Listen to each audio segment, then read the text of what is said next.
Hello, hello, hello. Welcome in. Welcome in. Wofty, good to see you, sir. Welcome in, welcome in. Tonight's your night, my friend. Haley Beth, how are you? Give me my sound check, Haley Beth. Are you able to hear me? How's it going out there? Painting at Tiffany's. What is up, sis? Hope you're doing all right. Good to see you in the chat. Haley Beth, thank you very much. Thanks, Tiff. Rick, what's up, brother? How you doing? How you doing? Got you on the list to talk about. You got some shirts coming out, maybe sneaking around. Bob Not So Ross, how are you, my friend? Good to see you. Thanks for stepping in here. Hope everybody's doing okay. We're gonna give everybody just a minute to show up, potentially. Maybe Chad show up here too. See what happens. I believe we were doing this old school style. Where he comes up through the chat. There he is. There he is. There he is.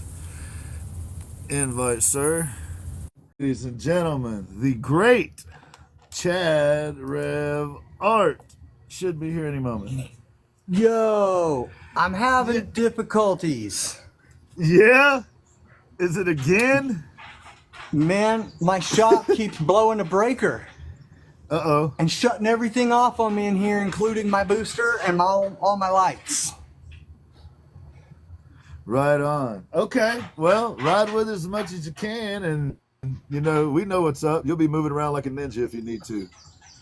I might be moving around like a ninja. Well, hey, let's start it right out of the gates. Hey, Rick, awesome, man. I'll get some, if y'all check in the chat, Rick the Muse has some new shirts coming out. And here, I'm going to see can somebody pin that comment for me, if we could, please, where it says, yes, sir, we'll be doing that video tomorrow, and also get a while going for the painting. May not be able to, but try to anyway. Chad, sir, let's go ahead in case we lose you and expand you. And please, please, please, if it's possible, give us a little something. Brother, I will try, but here's the problem. We're in the dark over here. I don't have any cool lighting, so you're going to be looking at darkness, on darkness. I got you. On darkness. I got you. But I can try. Oh, it still looks cool. Yeah, let me spin my camera around the other direction. We're used to being in the darkness with you, Chad. Whoa, that looks pretty cool, though. Can y'all see her, ladies and gentlemen? Oh, my goodness, dude.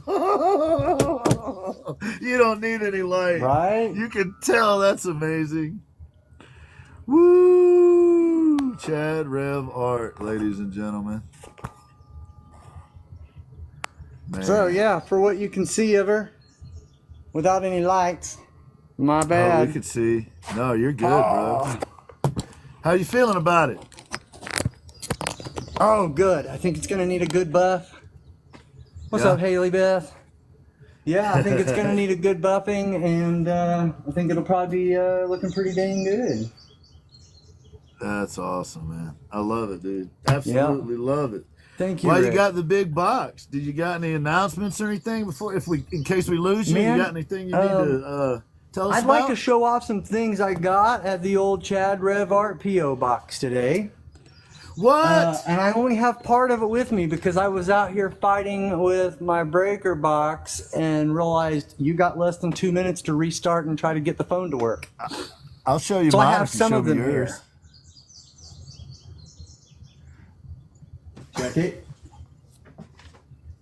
All right. Package two. Now, as some of you may know, I'm getting artwork.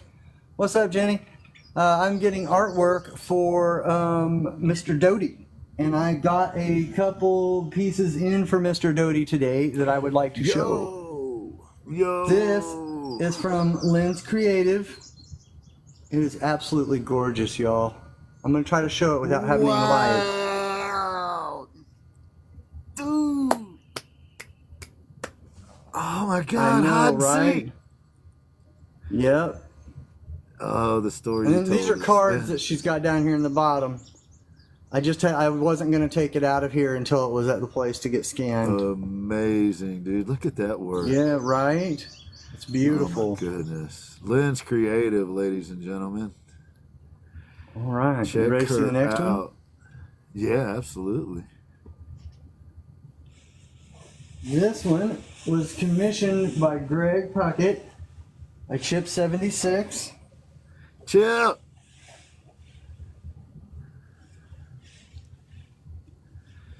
Yes. Cool, man. I love it.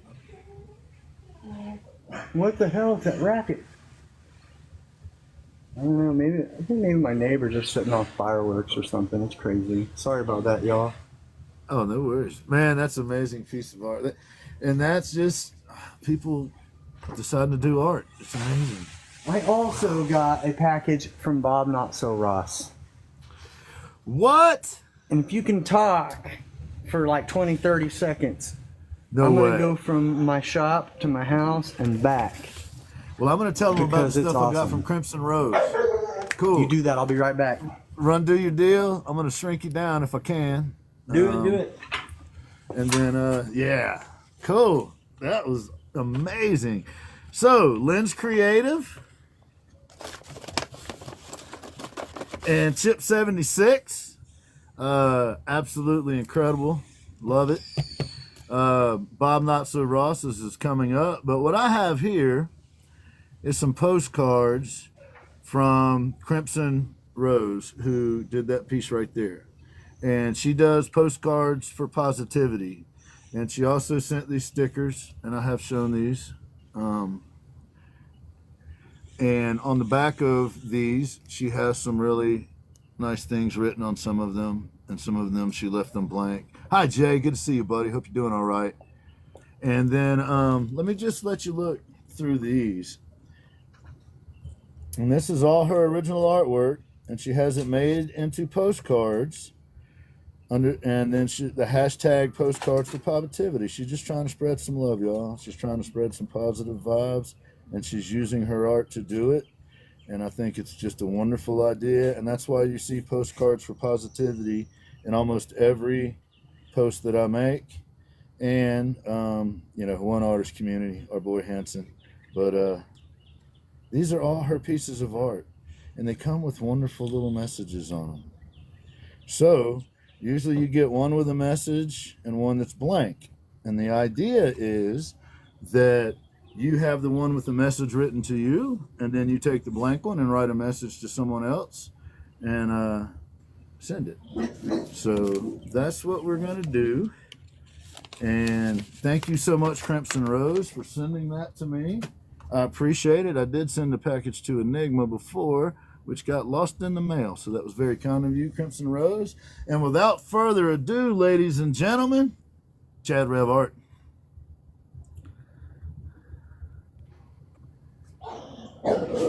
Neighbors are setting off all kinds. It's still like Merca Day over here, guys, just in case you didn't know. Okay, see, my dogs don't even like it. Okay, I'm glad Bob Not So Ross is here. I saw you just go through the chat there, brother. I would like to show you guys the piece that Bob Not So Ross did for John Doty. Y'all ready? Yo, I can't even get the whole thing in the... look at this. It's humongous, dude, and it's excellent. It's gorgeous. He did that the first night. He did it overnight. Overnight. Dude, I worked for months and can't come up with stuff this cool, homie. Man, that's what up, Can Do? Yeah, Bob Not So Ross puts it down, y'all. He laid down the gauntlet, didn't he? He laid out the challenge. Hey, I did this in overnight, so y'all go ahead and do something. It was amazing. Now, while this is great, now I got to show off the piece of art that I got from Bob Not So Ross. What? Can I do that? Y'all mind if I just show? What? I'm a proud owner of a Bob Not So Ross. Wait, you got Bob painting. Not So Ross art? You son of a! Oh, I got the best. Are you ready? You better not have the one I think you have. I'm coming to Missouri. Whoa. Yo! It's huge. Bob, you are so freaking amazing, dude. Yo, dude. Look at this, fool. Dude. Unbelievable. Unbelievable. It is gorgeous. You're the man, Bob. And I ain't gonna lie, I just opened these like an hour ago, and this was already on the wall in my office. Just gonna tell you, that's when I went to go get it, I literally took it off the wall.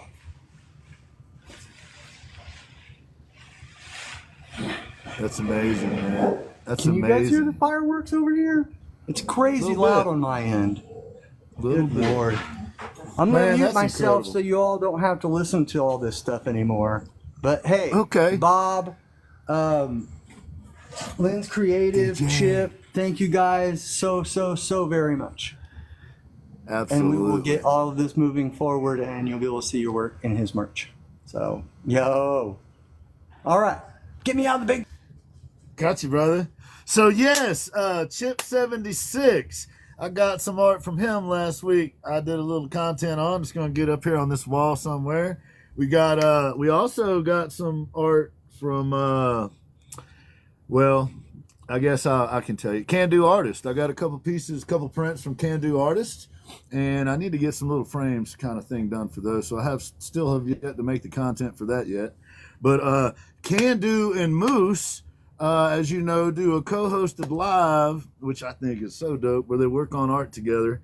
And they've had some big things happen for them too.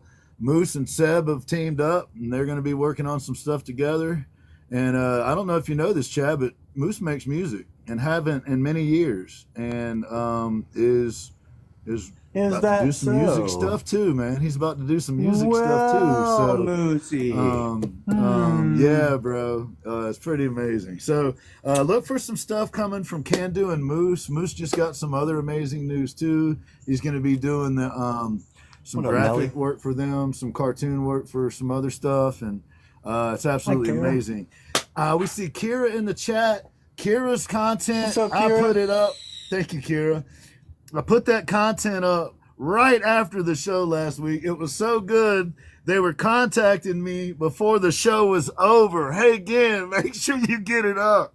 So, Kira, thank you for coming through. I really appreciate it. It's amazing. If you go check out that content, you will learn something. Kira is an amazing person. Very, very, very kind of her to share her knowledge with us. And if you care about the business of art, go check out that. It's over on the tubes over there. Yeah. If you catch and her I'm talking pretty about sure- the business of art, just be quiet and listen, y'all. Yes, and I'm pretty sure Etheria is going to break that up into 2 segments because it's such good material. They're going to do 2 30-minute segments with it. So please check that out if you get the opportunity to do so. We got Wofty in the chat. He's going to be our guest today. Our new goal is to get folks on between 9:15 and 9:30, but we still want to be able to do some shout outs, still want to try to let folks know a little bit about what's going on out there and that kind of thing. So we're going to be a little flexible on that. I also got the opportunity to hang out for a little while with Susan Nicole Art and Amy's Corner and Salty Pepper Painting a couple days ago, and I'd like to thank them for being so kind if any of them happen to be around. But you can go check out Susan Nicole Art. She's got some pretty cool stuff going on over there. And Amy's Corner, they have they're putting together a waffle themselves. So if you know those folks, go over there and check them out. If they're in the chat, make sure to give them a follow. Everybody welcome each other. Be kind to each other. And my buddy Hanson, he also has a waffle going on. He's got a few different designs for t-shirts. If I'm not mistaken, there's a movie one. There's like I actually went and voted. But Hanson, if you're in here, drop that in there. The three different types that they get to choose from. But if you go to Hanson's spot, go to his bio, and you can find this. You can check that out, and you could end up with the original first T-shirt design for Hanson's art business. So please check that out. Bob and Tiffany also have a waffle going on where Bob, the amazing Bob Ross, did another piece that he gifted to Tiffany, and Tiffany decided to use it, give somebody an opportunity to get their hands on it, and they're using that to raise donuts so that she can get to Ohio at the end of this month for our dear friend Shannon's mastectomy. So anybody that's willing to go over there, please go check Bob Not So Ross out, or check Tiffany out. Either one of those you can find. They'll be able to steer you in the right direction. It's a super good cause, and you just saw 2 pieces of art from Bob Not So Ross.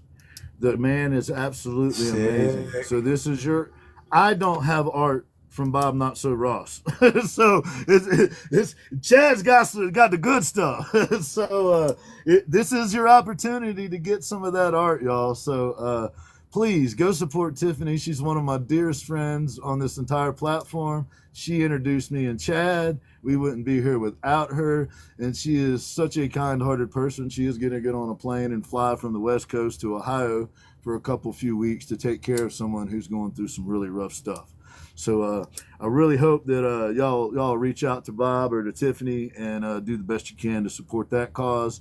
I'm going to be doing one of 2 things. I'm going to either be waffling off some of the items, the smaller items that y'all are aware of that I've made, or we potentially could waffle off a future build of your choice within some certain parameters to try to get some more donuts together for Tiffany. So we're working on that. We're going to figure out exactly what would be best for everybody involved. But please reach out to Bob. Please reach out to Tiffany. Shannon is our dear friend. She's going to have a double mastectomy. She's been battling chemo for months. And she's got a long road to travel ahead. We'd like to keep her around, and we'd like to support each other. And I respect Tiffany so much for going to do that. So please help us out if you can. I'd also like to talk about our dear friend SA Artistries. You can catch SA and I most Saturdays, sometime early morning, early afternoon in that time frame, doing a flow state. So check that out if you get a chance. But more importantly, even on Sundays, she does her weekend woosah. And that's where SA's out working in the garden. And I'm not making that up when I say that she's being stalked by a coyote. There is a coyote that stalks her when she goes out to work in her garden sometimes. So go support SA, hang out on a Sunday afternoon, have yourself a cup of coffee, enjoy her out in the garden. And I'm telling you, the lady is a really, really smart lady. And sometimes you might even learn something about life while she's out there wandering around. You never know. She might start dancing. Anything can happen. So please support our dear friend on that, SA Artistries. She has banners hanging in Atlanta with her artwork on it. She's got another big, huge piece she just finished that she is giving to the folks, either already gave it to them or is in the process of giving it to them for the big event in Atlanta. So big congratulations to SA and many thanks to her for all that she does, for helping out Dodie, for helping out Tiffany, for helping out me, for helping out Chad, and all the things you do behind the scenes that you don't get credit for. And I'm telling y'all, it's a lot. She does a lot behind the scenes to make these couple of hours happen. A whole lot. She puts up with a whole lot too. So thank you, SA, from me personally. I appreciate it. I know that Chad does. We love you dearly, and we're so glad that your husband is cool enough that we all get to kick it. So thank him too. All right. So I believe that has covered most of the major announcements. If not, we've got some content that we can use later. If there's anybody in the chat that has something going on that would like to announce the time for your show, or would like to share something important that you've got going on, now's your opportunity to drop it. In the meantime, what we're going to do is we're going to go ahead and bring Wofty up. If we could please get one of our amazing moderators to bring Wofty up. And I'm going to talk about the moderators. For just 1 second. Yes, sir. I'm going to dip for 1 second because I realize that the other problem with my breaker being out is my phone's not charged and I have nowhere to charge it unless I can go get this thing working. So I'm going to no worries, buddy. Take my video and audio off for a minute and see if I can fix some stuff, and I'll be right back. I ain't leaving the box, but I'm leaving the box. No worries, pal. I'll be right back. Appreciate you, man. Appreciate you, brother. Ladies and gentlemen, WoftyLama. Big love to you before I walk off for just a second. Appreciate you, Chad. I'm going to talk for a few minutes, Wofty, so just bear with me, man. Please, I haven't even given you an introduction yet, but I just wanted to make sure everything's working. We don't got any glitches. I'm excited about this one, man. I'm excited about this one. So here's the thing. I really appreciate too. A lot of people don't realize this, but I would like to say this. There's a lot of folks in this chat: Eve's Artistry, Painting at Tiffany, Essay Artistries, Wofty, Moose, Can Do Artist, Cat Art, Enigma. There's a whole bunch of folks out there. Lars, how are you, buddy? That put a whole lot of work into making this show happen, and that is no kidding. It takes a whole group of people to make it all come together and work. So they never get credit. They're always behind the scenes. They're always back there. They're always available if I call them with a question or trying to figure something out, and they never get credit. So one of the most important ones of all of them has been Haley Beth. Thank you, Midwest. Haley Beth I met Haley Beth when I met Tiffany, and she has been a moderator for this program since it started. So she's the one that assigns the hearts to everyone. And by the way, if I'm not mistaken, Haley Beth, it's orange hearts that you chose with Wofty, if I understood correctly. So those decisions are made by Haley, and we appreciate that. She sent Wofty up into the chat, which we appreciate. So all of this happens because people behind the scenes all week are working to make sure we can get the guests taken care of, making sure we can get anything that we need to get done outside of this taken care of, make sure all those little things that need to get done to make sure art gets where it's supposed to be and people get what they need. All of those things happen because of these people in the background. So thank you. Thank you, Moose. Thank you, Can Do, for coming on. Thank you, Eve, for coming on. Appreciate all y'all. And then there's some that would prefer their name not be known. So that's okay too. So thank y'all very much for making this all happen. I know we adjusted in the last couple of weeks, a couple hours later, and there's more stuff we got to work through, and everybody made it happen really quickly, and I appreciate that. And WoftyLama is also one of those people. A lot of folks don't know that, but I meant it when I said that WoftyLama is one of the folks on this platform that I look up to. I try very hard to move in similar ways that Wofty does, because Wofty is an incredibly kind person. Wofty's been through a whole bunch of bullshit in his life, and Wofty takes it, sheds it, turns it into something positive somehow, and makes all of our lives better for it. He's a poet, he's an artist, he's a musician, he's a composer, he does all kinds of stuff. And there's things that we don't even know that he does. And we did this a little differently. Wofty and I talked for quite a while, and we didn't lay out the same type of outline for a show that we normally would, because we're going to have a conversation. We're going to have a conversation about art. We're going to talk about what art is to Wofty. And, he's going to tell us some of his personal story and how he came to feel the way that he does about art, and the fact that it has been an escape for him, and the fact that he shares his gifts with others. And so Wofty, man, I really appreciate you coming on the show. I mean it when I say I have a tremendous amount of respect for you, because me personally, I am trying to learn to be patient and to not be reactive and to not get angry at any, at little things. And so I in a lot of ways, man, I kind of look to you to see how you operate in certain situations to maybe figure out how I might be able to proceed. So I appreciate you, man. I have a lot of respect for you, Wofty. I'm deeply humbled by that, and thank you. I hope you feel that respect is returned. I think one of the first stories I shared with you when we met was about one of my mentors growing up, and he was a woodworker, and I attributed some of his skill to what I saw in your work. So yeah, it definitely resonate well with you, my guy. Thank you, brother. Thank you, man. Well, welcome to the show. You are surrounded by a whole bunch of people that really think highly of you. And I'm really looking forward to this, because I think this is an opportunity to just literally have a bunch of artists sit around, and two of us are going to just have a conversation. And I'm hoping that from that conversation, same thing will happen to them that happens to me when you and I talk, which I felt encouraged. And I felt like there were other people on the planet that kind of have an idea of what we're all trying to accomplish. And there are other people on the planet that are willing to step outside of themselves and try to help this greater cause, you might say, which is art and artist and elevating the art community. So if that's okay with you, Wofty, that's what we're going to do. Yeah, I love it. Sounds like a great mission. Hope we can get there. So if you feel up to it, whichever, every day is different for us, and sometimes we feel, what we felt like talking about yesterday, things happen, and we may not feel like talking about them today.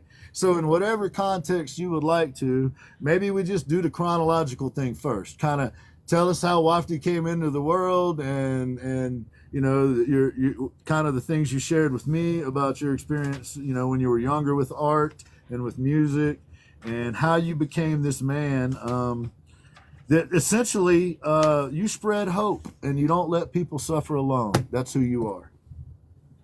Or at least when I can get it right. I'm sure sometimes I don't always quite get there, but that's a broad jumping point to start off with my pea brain working that way. I got you, man. No worries. I got you. So you were telling me that when you were very young, you realized that you were an artist, and that it kind of became an escape for you. And you were telling me about, I can kind of pick that up, I think. Thank you. I've always kind of been more or less a loner. I've struggled to communicate with people my entire life, and that's not necessarily been a bad thing. I've come to find that I actually enjoy my solitude, and even border a bit reclusive some days, months, or years. But in that, I started to recognize depression in myself and things that I could fluctuate in and out of. And I started noticing people who were depressed or sad or lonely in the way they spoke, and the way they wrote music, and the way they paint art. So I just kind of started paying attention and listening to people and how they're trying to communicate with me, like I hoped people could learn to communicate with myself. Yeah. So let's go with that. Art as a method of communication, Okay. right? And in our conversation, what I remember was that it was a way to feel heard. It was a way to feel like you were working through some stuff, and that to me is woodworking, right? It's a way for me to that creative outlet, that kind of creative release that we get. Did that start pretty young? I mean, yeah, and just bringing it into woodworking. The mentor I kind of heard some things from, I would listen to how he talks about what he's doing, whether he's using his eyes to look at the grain or to assess the way he wants to do something. Perhaps he's going to use his hands to feel the texture, to feel what he needs to accomplish. And then he even talked about his scent. He could smell the temperature the wood was cutting at and know he had to slow down. Stuff like that. There might have been more sanding than cutting. But yes. Yeah, there usually is. stuff like that, like just using all of your senses to bring out a piece of work. So I just attributed kind of that process as saying, like, okay, these things are going into it. They're using their senses. That must mean on the result, there has to be senses there somewhere that are still lingering. And I think that kind of comes out in everything that people do, whether it's the strokes of your brush or the scribbles on your pencil. Well, the music, you were telling me that, from 8 years old to like 19 years old, you were in orchestra and high school and youth organizations related to music and performing. You went to, in high school, you were in performing arts centers. So art, I mean, it's multifaceted for you. It isn't just one thing. Yeah, and that's exactly right. Music as a young age started very kind of something to do with groups of people, and we were communicating and doing things that didn't take language on many levels. So that was kind of an interesting approach, and I was able to stick with that for a long time. I might not be able to articulate well with basic pleasantries like, hey, how you doing? I like your socks kind of stuff. But when it came to helping somebody break down what's on the sheet of music and helping them get it through their instrument, that was something that I could help do. Whether it's just showing what I'm doing or even showing how I'm struggling so they can teach me. We would just communicate almost non-verbally. That's beautiful, man. Look, that makes me think of Chad too, because Chad and I have had many conversations about music. As you know, Chad is a multifaceted musician. He's a singer. He writes.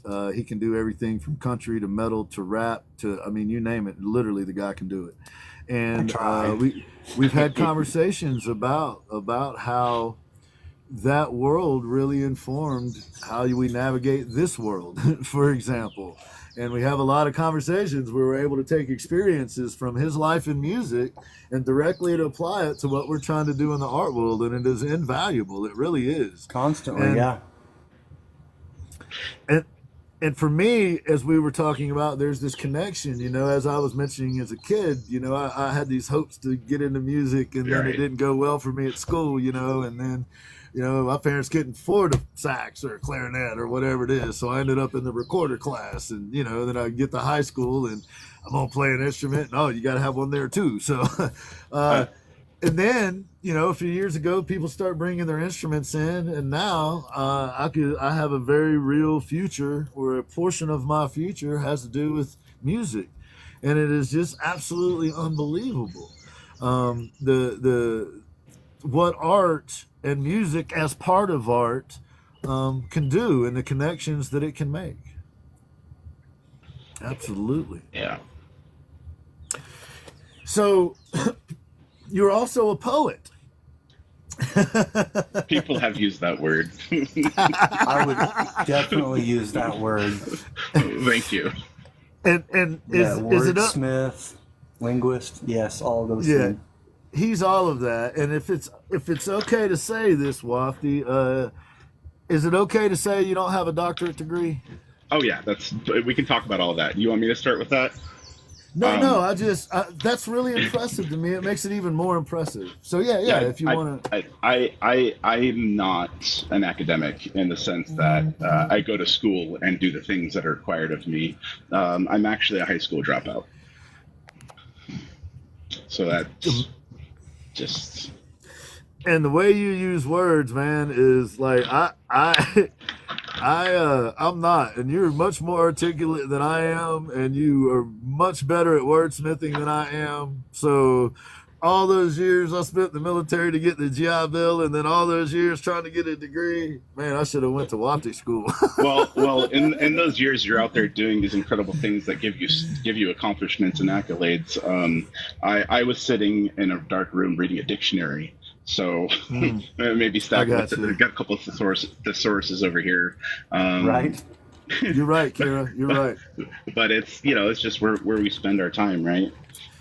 So I love this, and that's what I love about it, Wofty, is you're such a wonderful example of how someone who just applies themselves doesn't have to do it within any strict system. You can just be who you are. Do what you do your thing. And you find your place to fit in. You find your spot. And Kira was very well spoken on that subject. That professional academia isn't always the best route for art or music or whatever or anybody. Now that's not to take away. There's a lot of value in my opinion there as well, because I learned a lot, and I'm the person that I am because I learned what I learned. But there's also this, this pureness. So let's see if I can describe it and make it make sense.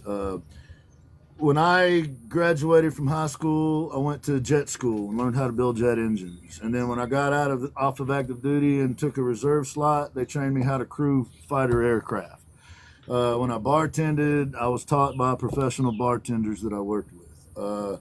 When I did floor covering, I worked with the dude that owned the business. He taught me how to do what I needed to do.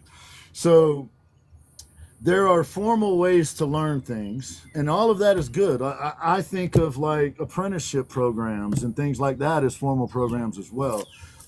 Trade schools, tech schools, those kind of things. However, they're still structured and they're still done a certain way. So when I started my woodworking journey, and Chad and I have talked about this, I consciously made a decision not to take classes, not to go to schools, not to do any of that. And I literally stayed down here in my basement for a dozen years, just building wood bending irons out of waffle irons my wife had in college, and figuring out how to use all these strange tools and take care of them and maintain them and all that stuff. So I feel like part of the reason that I was accepted into the artist community as an artist is I pursued that passion without trying to go to some formal school. For the first time, I finally just bet on, I'm going to figure this stuff out on my own and do my own thing. And it gave a much better result. So as far as my happiness and as far as me working on and working with people that I really enjoy working with, all of that came from, I was like, look, I'm going to push all the formal training aside because I've done a whole bunch of that. And now we're going to do it a different way. And so I think that's another reason that I connect so much with you, Wofty, is you figured that out the first go round. Well, yeah, and it's not like I was afraid of doing the work. I mean, even in high school, I had I think 30% of the credits I needed to actually graduate, but that's because I was taking electives and stuff that I was having a lot of fun in.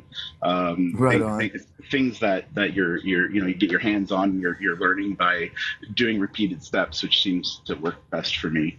And when I get into like an English class or something like that, I want to learn by having thoughtful conversation with the instructor, and they just don't want to talk to a pesky 14-year-old that's giving them a bunch of shit. So there's definitely reasons school exists, and I appreciated a lot of what school did offer me, and hopefully instill the importance of completing things to my children. So yeah, it's a mixed bag. And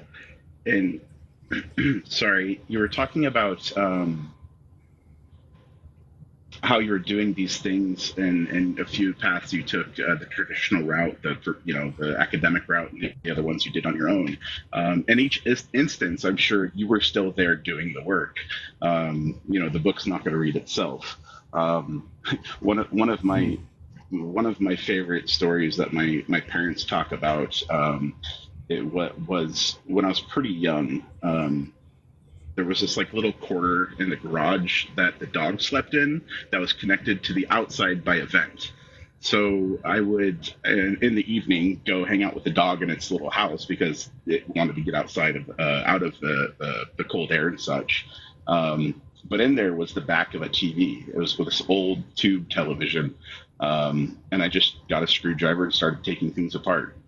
That's just what we got to do. We just got to get in there and do the work. I don't think I had chance of getting the TV to work again once I started using the hammer to take things apart. But it was a nice attempt at least. I think I could have figured that out if they would have let me. I bet you could have. That's awesome. And I agree. Kira makes a really great point. She said you just have to find the right soil to plant yourself to thrive, and that is absolutely 100% correct, in my opinion. She doesn't need me to tell you that. She knows. But hey, Aaron, how's it going, buddy? So it's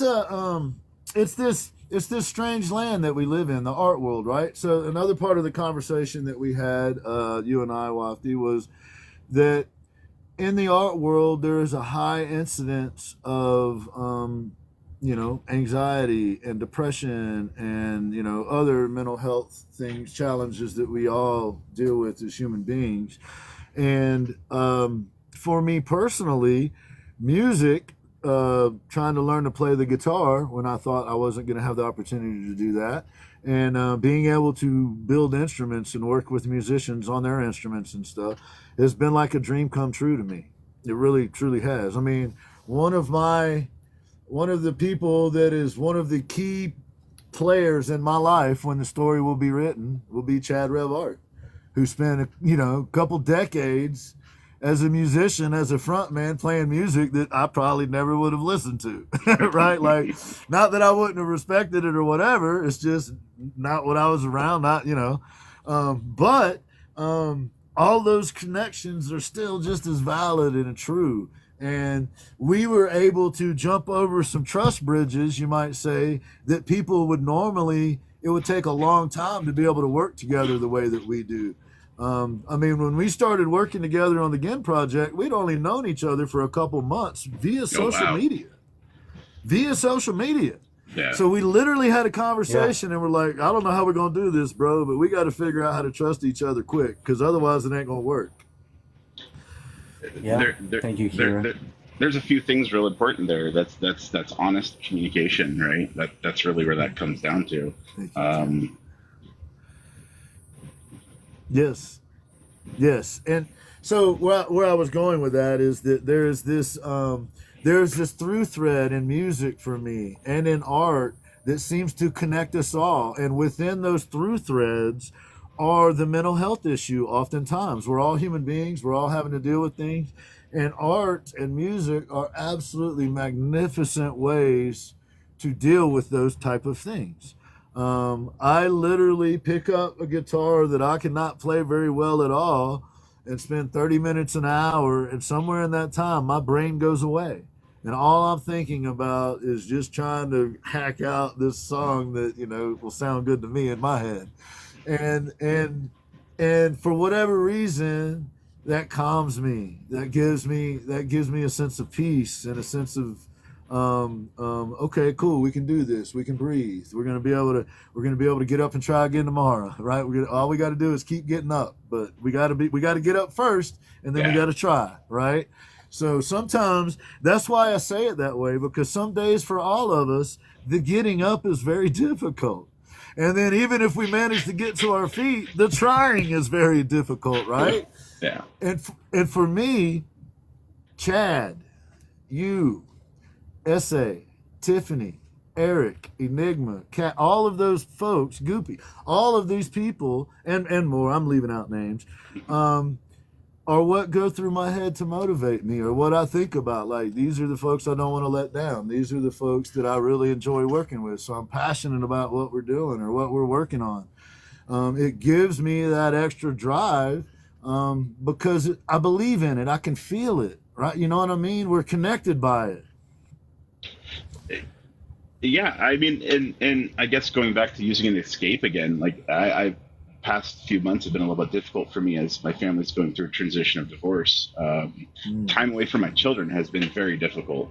And so to just be able to kind of turn on TikTok and find the artist community and go through all these wonderful creations, and honestly, watching it live, watching these people do these things live is probably part of the best bit of it.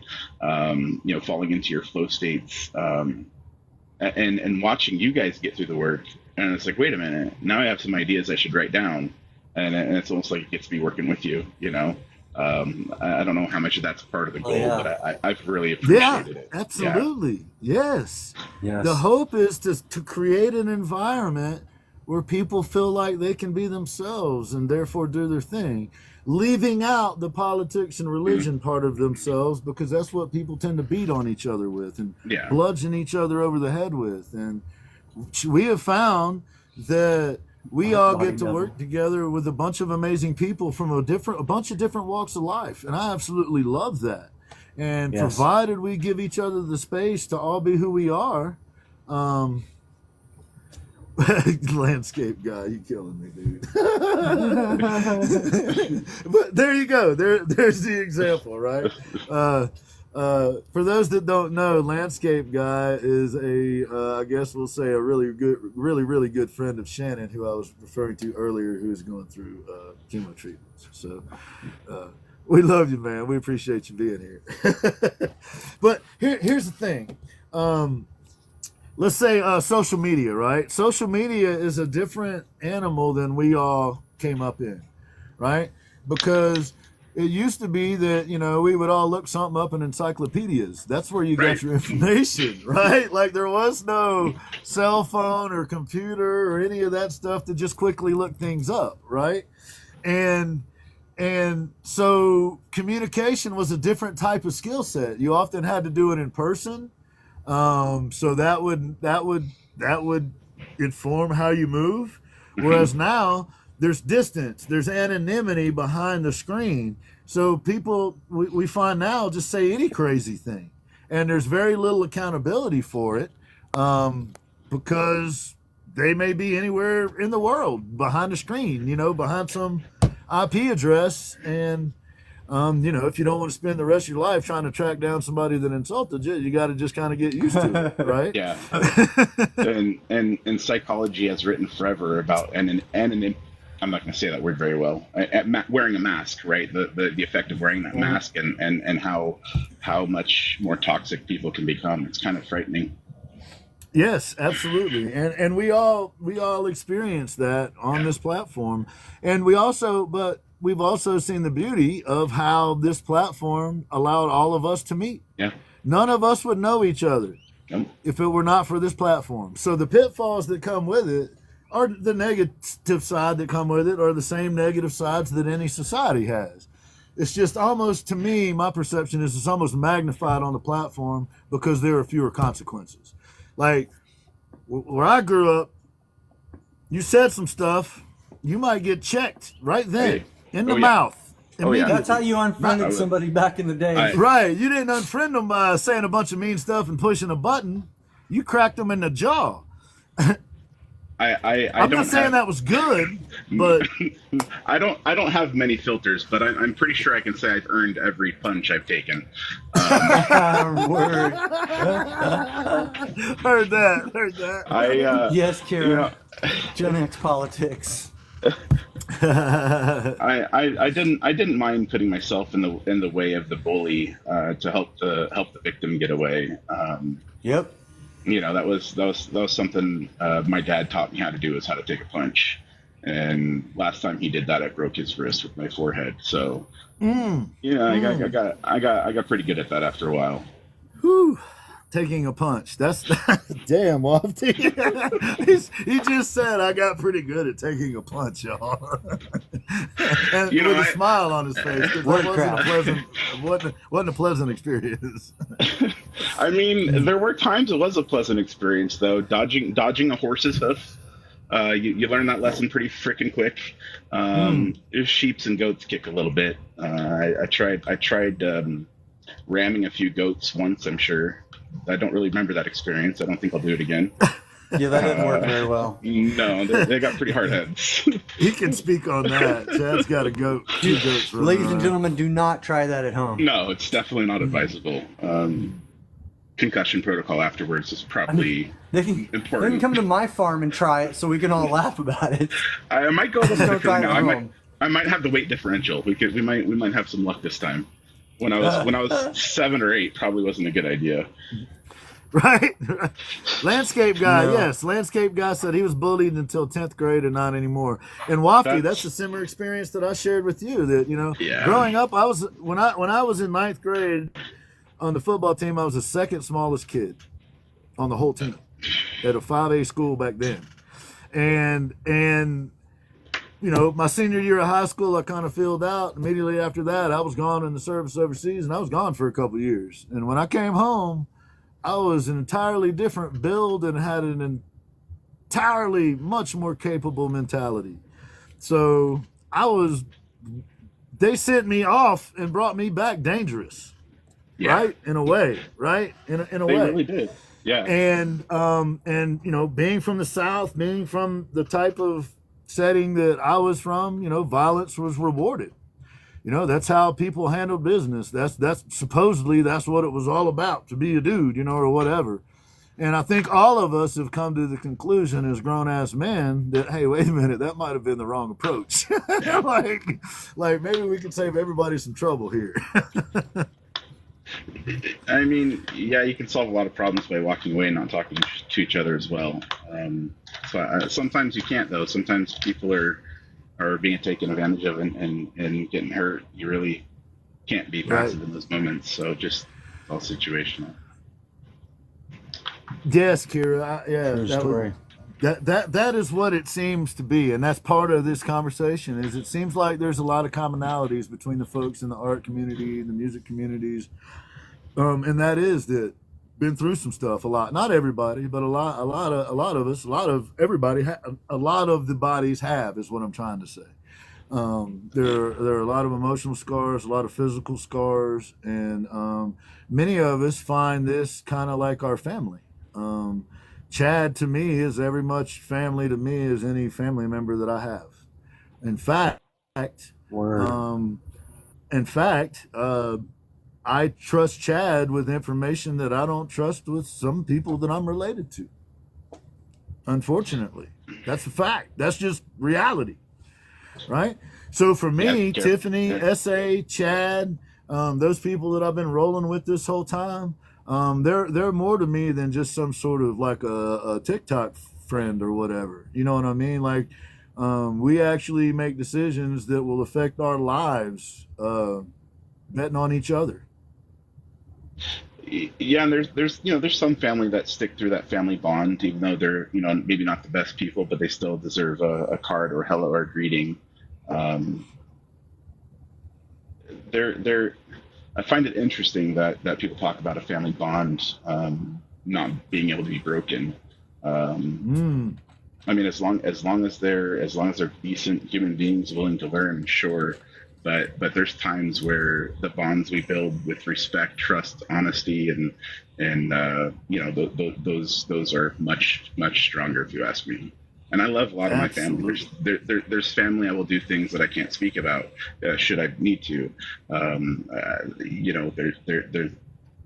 do things for a certain family, sure, but there's some family that's not. So it's really those friendships I think have become some of the most important bonds in my life as well.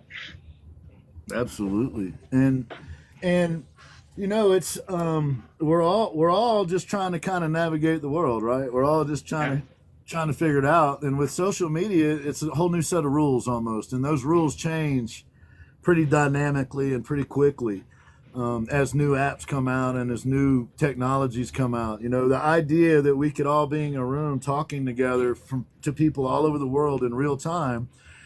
When I left Germany in 1992 in April, I was still ordering aircraft parts on carbon paper, 5 copies deep, and you had to press real hard. When I was leaving, they were putting in computer systems and they would be able to order those same parts on a computer. I could talk to my wife once a week on the phone, and we did it on Sunday afternoons because that was the cheapest time to call. And it was about a third of my paycheck to make a call. Oh, jeez. For 30 minutes. Wow. And when we would send letters to each other, it would take an entire week. And when I left there, by the end of 1992, they were talking in real time to their family members at home. Meanwhile, we had just spent a couple of years over there, and it was a week to get a letter. And that's how rapidly things change. And I know that seems like eons ago, and everybody in the chat's going, I wasn't even born then. But that's the point. Right? Is that really wasn't that long ago, No. and the world Kira, has you changed watch that that much. Century talk, damn it. Kira's coming at us, man. She pulled her pocket knife out and stuck us. I love it. Kira, you cannot hang out with SA anymore if you're going to keep cutting us like that. Oh no! That's funny. That's awesome. Back in my day. And thank y'all for joining in the chat. If we hadn't mentioned you, I know that some of the people that I was talking about earlier have joined us. I saw Susan Nicole Art in here. I know Rick was in here. So we try not to interrupt too much once the guest comes on, but we do try to give shout outs every now and then. And we did talk about y'all earlier, so I hope you're still in here. We're close, Kira. SA, put the knives away. SA done got all the knives out. I'm kind of scared of SA, y'all. Hey, Tasha Bushman's daughter. There's some of her artwork right there behind me. Right up there. I don't know if you can see that or not. So tell me this, Wofty.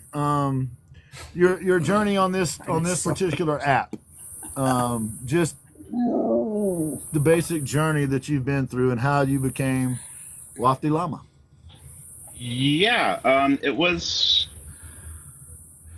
kind of feeling the app for the first few months. I don't remember how long I was up there, but I mean, I had maybe 5,000 accounts that I followed, and I haven't made a single video. So I was just kind of getting a feel for what the app was and what was going on, and I really like. I don't know if I'm going to be doing anything on this app. I'm not sure. And I was like, I could just waste time. And then I found the art community. I don't remember whose live it was. I'm pretty sure I met Tiffany there. And then through that, I kind of ran into you guys. And this is right as my marriage is pretty much, I know it's over. I'm just waiting for her to realize it, and then we can move on and start doing that process. So I was spending a little more time than I should. And it just started seeing all these wonderful art pieces and people trying to put their art out, and just like, okay. Even previously, I would leave comments, leave likes and shares, and just try to be positive, try to be, appreciate. You can always appreciate something about a video. It doesn't have to be big. It could be something small. If that's all you can talk about, I just decided that's what I'm going to do. So I'd look for whatever I could like. I'd speak on it and then move on.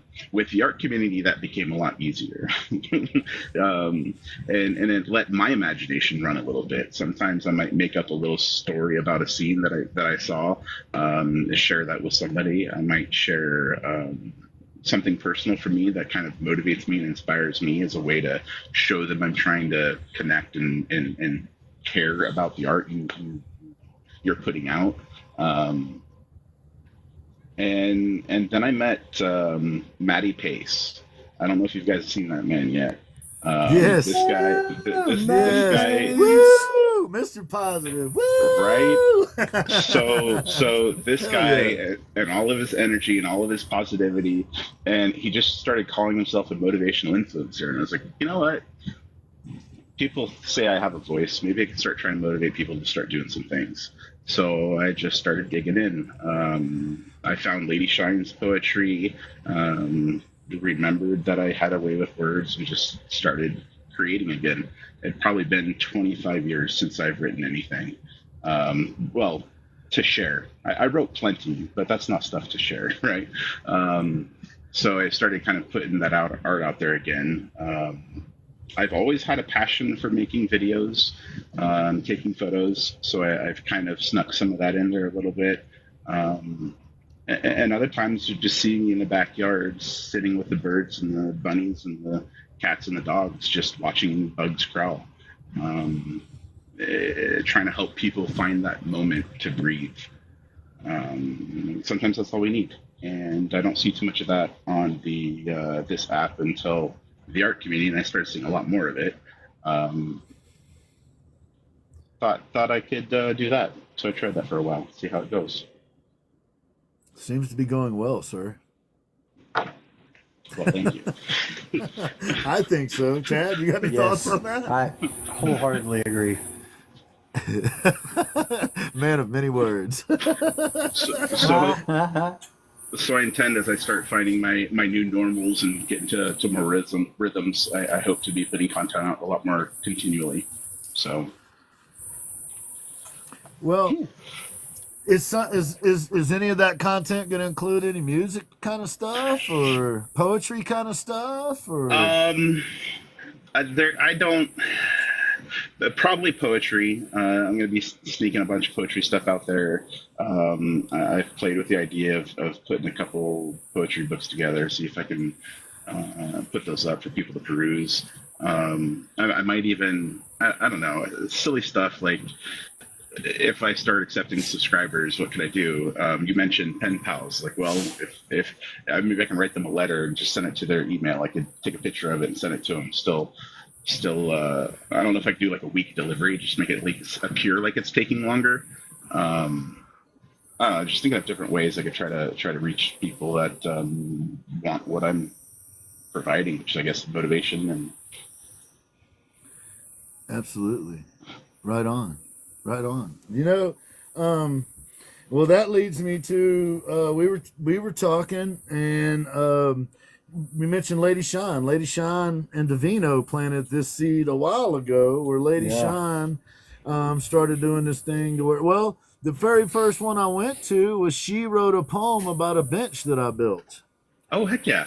And then Lady Shine and Davino showed up in one of our lives, Chat and I, and we're talking about they were going to have another one of those events, but the artist could also write the poetry that actually built the piece. Well, so I started on that.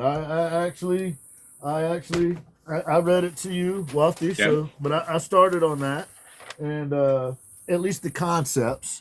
But I'm not a wordsmith. I mean, I understand. You know what I mean? This is one of those situations you can't just go, oh well, don't worry about it. You'll be good at it. You know what I mean? The fact is, I'm not. It's just that's the reality.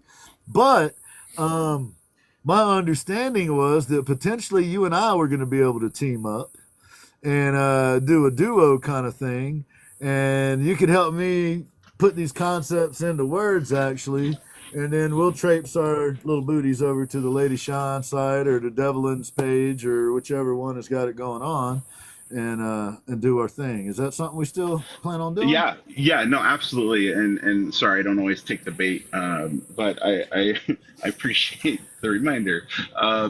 Yeah, and I'm really excited about doing it. The concept you laid out really spoke to me, and it'll be fascinating to see what we come up with. I'm really looking forward to that. So you heard it here first, ladies and gentlemen. The Gin Project and WoftyLama have teamed up, and we are going to take our skills and mash them together and see if we can come up with some kind of poem about a piece that I've built. And then we're going to try to go over there to the Devlins or the Lady Shines or the Davinos or somebody and see if they'll let us join in their party again. I'm down. Yeah, I'm really stoked. You had a great idea, and it's going to be fun as heck to run with. Eve's Artistry is in the chat, and I ordered some brushes from her this week. I passed the 6-month mark of being a supporter on her show, a subscriber, and with that, I get one painting lesson. Yes. So I'm gonna go on a live and embarrass myself, and I'm gonna get like 5 colors of paint, acrylic, and her paintbrush set, and then I'm gonna have Chad hidden in my ear in a mic, like hiding in the corner, talking me through stuff. and then we're gonna do some painting. And part of the reason I bring that up, part of the reason I try to do these things is I really think that's how you build communities, is to put yourself out there, be willing to go do what other people do, and at least try what it is that they're doing, in hopes that you can make those connections, right? In hopes that it'll bring us all a little bit closer together, you might say. I'm just going to follow up with community being extremely important, and sometimes that's, you don't know who's going to need that little bit of unity with yourself. So I try to be very aware of that, just in the public. I look for people who just might need a friend for a moment, sit and talk with them if I have to. Community is absolutely important. So keep reaching out, keep doing the things that engage with that people you're trying to build that unity with, right? Yeah. Absolutely. Yes, Rick. Yes, Kira. Yes, Rick. Right on. And Kira. And you make a good point there, Eve. What she's pointing out there is I actually have the easel that belonged to my stepfather, who was an artist. Again, Skipper Ginn. He drove a Volkswagen in the 60s from Pensacola, Florida to LA, and went to LA Art School. Back then, I think it was called LA Art School. And he worked in glass and ceramics and wood and painting and tech, everything. Like, I have scattered pieces of his work that I have. And his first marriage didn't work out. And I believe that she was his muse. So I never got to see him do art. He married my mother when I was 6 years old, turning 7 years, right at 7 years old. And he passed away, which was in 1977. And he passed away in 2005. but I never got to see him do art. And I have his art, and the connection that I feel with him being called again, and actually being a part of an art community, is incredible. And it comes because of all of you.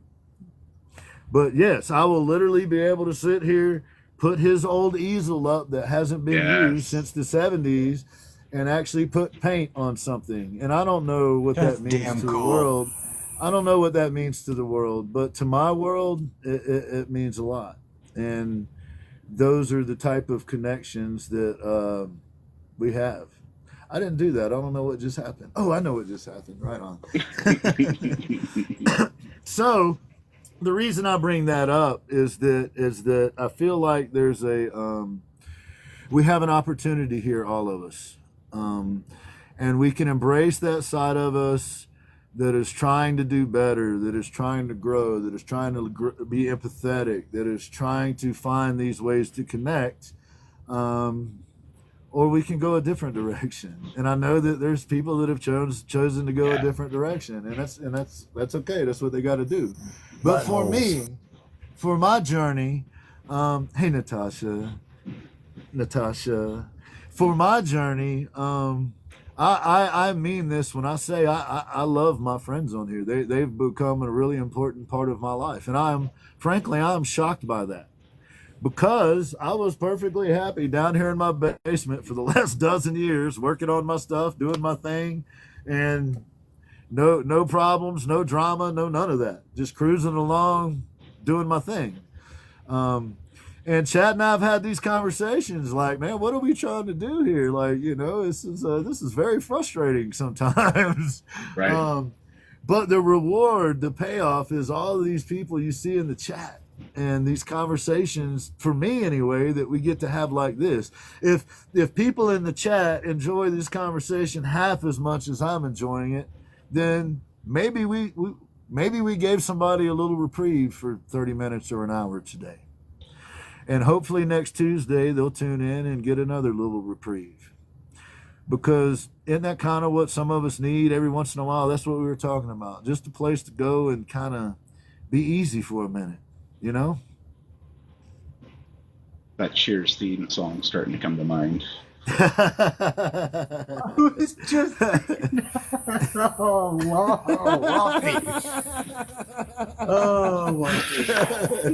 So yeah, that's a good point. Look, I mean, this wall behind me, I didn't know any of these people last August, right? It's been less than a year.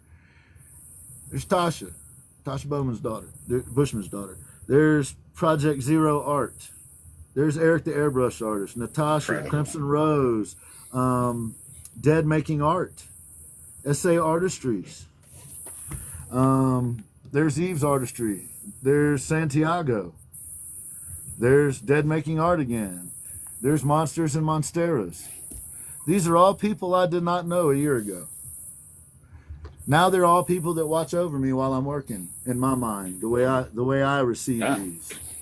And there's more that'll be up here, and eventually it'll probably go all the way around the shop, right? I'm gonna have to move some stuff around.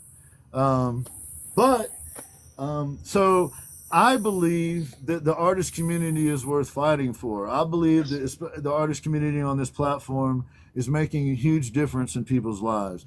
I saw all the art that was created for John Doty, for example. And I know that there are people of various fields that feel certain ways about homelessness, for example, and there's new terminology for that. The unhoused, I believe, is the proper terminology in our day and time. But the point being is, for me, for example, coming from the social work world, understand that there are a few levels of homelessness, right? According to HUD. And if I was homeless for 3 days out of a year, you and Chad might have a differing opinion on whether I was actually homeless or not. But in my opinion, if I was homeless for 3 days out of the year, I am part of that homelessness cycle. And what I would like to do is end the homelessness cycle. Yeah, and I think that's why we're starting to hear more about housing insecurity, right? Because you may have a home, but if you're a week or two of missing a paycheck from losing that home, having all of that weight and stress of what is going to happen should if you lose that income, it's really something we need to start doing as a community for sure. And and I think that we have a ability to kind of start changing some of those perceptions, right? As a group, Yeah. I don't know. I don't social media, right? I don't have any way of knowing exactly what somebody's going through, but I do know this, that if you are part of that cycle of homelessness, you may be living with someone for a while throughout the year. You may be crashing on the couch. You may be living with your own family for a part of the time. But that don't mean you're in a great situation, and that don't mean you are fully housed. Right. And you may have a roof over your head and no water and no electricity. There's a lot of different situations that people are in. That's right, Lynn. And I try to stay big picture. How do we help in the big picture? If someone is homeless, to me, that's a cycle. They're not every day going to be in that situation, but something is going on that is keeping them in that cycle. How do we help break that cycle, right?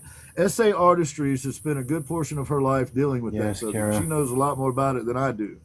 But I think that's the level of things that we can accomplish. Yes, absolutely. Yes, punk rock. Yes, and I am lucky enough now. My wife and I have worked really, really hard, and my bills are paid. I don't wonder if I'm going to be able to eat this week. I have been in that situation. I don't wonder where I'm going to be able to sleep this week. I have been in that situation, and the fact that I'm not anymore doesn't mean I want other people to suffer. In fact, I would rather people not have to go through that step. Just because I went to college doesn't mean I think other people should have to go through college if that isn't their journey. I think I should be supportive of whichever journey they want to take. So I think we should try to end people's suffering instead of measuring it against our own. Yes. Right? That's wow. Wow. You have that written down somewhere, Chad? I think that needs to be written down somewhere. Say that again, dog. I said I think we need to try to help end others' suffering instead of measuring it against our own. Yes, that's a great way to put it. That's a much better way to put the sentiment that I was trying to relay. Thank you. And circling back to our guest, Wofty, that to me, you're that guy, man. To me, you're that beacon. You're that buoy out there showing us the way. That's what I meant by that, right? Like we're all having to make these judgments every day on all these little, and we're only getting fragments of information. We don't have all the data. We don't know everything about the people that we're dealing with. But I want to be on the default of err on the side of give the benefit of the doubt. Err on the side of trying to be kind. Err on the side of handling it in-house rather than going and attacking someone. You know what I mean? So I feel like there are a lot of people in the artist community that can connect with that. So that if we can all figure out how to connect each other together, then we're finally getting somewhere. And as a group, we have a much better voice. Even if there are some people among us. Right. In some instances, a voice at all. Absolutely. Yeah. And I get messages almost daily talking about how, people appreciate the kind of work that we're trying to do or these various projects that are being worked on. And I hear about how amazing Wofty is and how amazing Chad is and how amazing S.A. and Bob Not So Ross. And, those are just the names off the top of my head that I've had conversations about today. So I just see this amazing opportunity here. And when I first caught on, I wasn't interested at all. In fact, Tiffany talked me, and Chad basically talked me into staying on the platform. Yeah. And once I was on long enough that I got to meet you folks and got to collaborate with some people and work on some projects together, and realized that, hey, I went down to Atlanta and got to meet S.A. Artistries and her husband and her daughter and William and other folks down there and see her art in person. And I mean this when I tell you that. It was life-changing. Absolutely.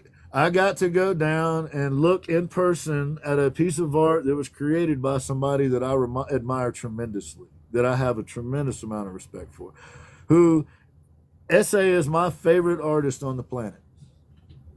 Of all of them. All of them. Now, that's just me. And it's because her subject matter and her style and the way that she used symbolism connects with me. I feel it, if that makes sense, right? Yeah. And for me to be able to actually collaborate on a daily basis with someone of that caliber as an artist and as a human being can only make me better, right? Yeah. Like you and I were talking about, Wofty, I would prefer to be the least capable person in the room. If I'm in a room full of people that are all smarter than me and all better than everything that I am, I'm feeling pretty good about where I'm at. Because I'm going to learn something. I'm going to get better. Sure. Right? Chad and I had a discussion about taking on the persona of a third grade teacher that was teaching children with special needs. Because I used to do that. Yeah. And that's kind of the level that we tried to bring it to on the Gen Project show when we started it, right? No politics, no religion, and we kind of just keep everything in simple, easy terms, if it makes sense. And I think that provided us with the leeway to actually pursue what we wanted to pursue, if that makes sense, right? Like the actual art, the actual collaborative portion of it. Are y'all able to hear that too, like a cricket? There's It's a little probably bit of me, because I have to have this thing open so I... That's it. Okay, cool. I was just making sure I wasn't. Okay. That's all good. I was like, man, is that thing in here? Because I got the headset on, so I couldn't tell. Oh, shit, man. It must be you, man. I'm starting to itch, man. So, Wofty, this community building process, you know, that we were talking about in our conversation, and how there's this interconnectedness between all of us, right? There's this, whether we like it or not, we're all connected. And how we choose to nurture those connections is up to us. Mm-hmm. Yeah, I mean, even how you choose to perceive those connections is up to you, right? Like you have to come into it ready to participate, ready to be engaged, ready to do some work, really. And it doesn't have to be hard work, right? It could be simple stuff like having a conversation with somebody to check in on them, see how they're doing. That's part of being a community, right? Sometimes just showing up and being somewhere people know you're going to be. You know, there's we brought up Matty Pace before. He's on a set schedule. He will almost be there every single weekday. As long as his health is in order, he can make it happen. And that's something people rely on. That's why this show has a schedule. That's why Chad's show has a schedule, because that's something people can rely on. So there's little things everybody can do to make sure that you're being the community member you want to have. So as long as you're keeping those perspectives and doing a little bit of work and honestly communicating with integrity, there's probably one more pillar I should mention. I just can't remember it right now. Those are super important to everybody's success, really. I agree. Chad? I'm still laughing about all of cicadas being so loud. I love it. Not going to lie to you. It's awesome. I love it. My bad. But that's what I was still laughing about. People were still talking about it down here in the chat, and I'm laughing about it because you guys get to get away from it.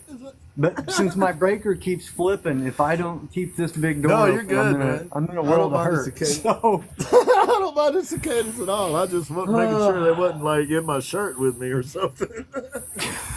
There's hey Midwest, how you doing? Good to see you, Midwest. Thank everybody in the chat. Chip, I know you were in here, man. I know Dirty was in here earlier and others.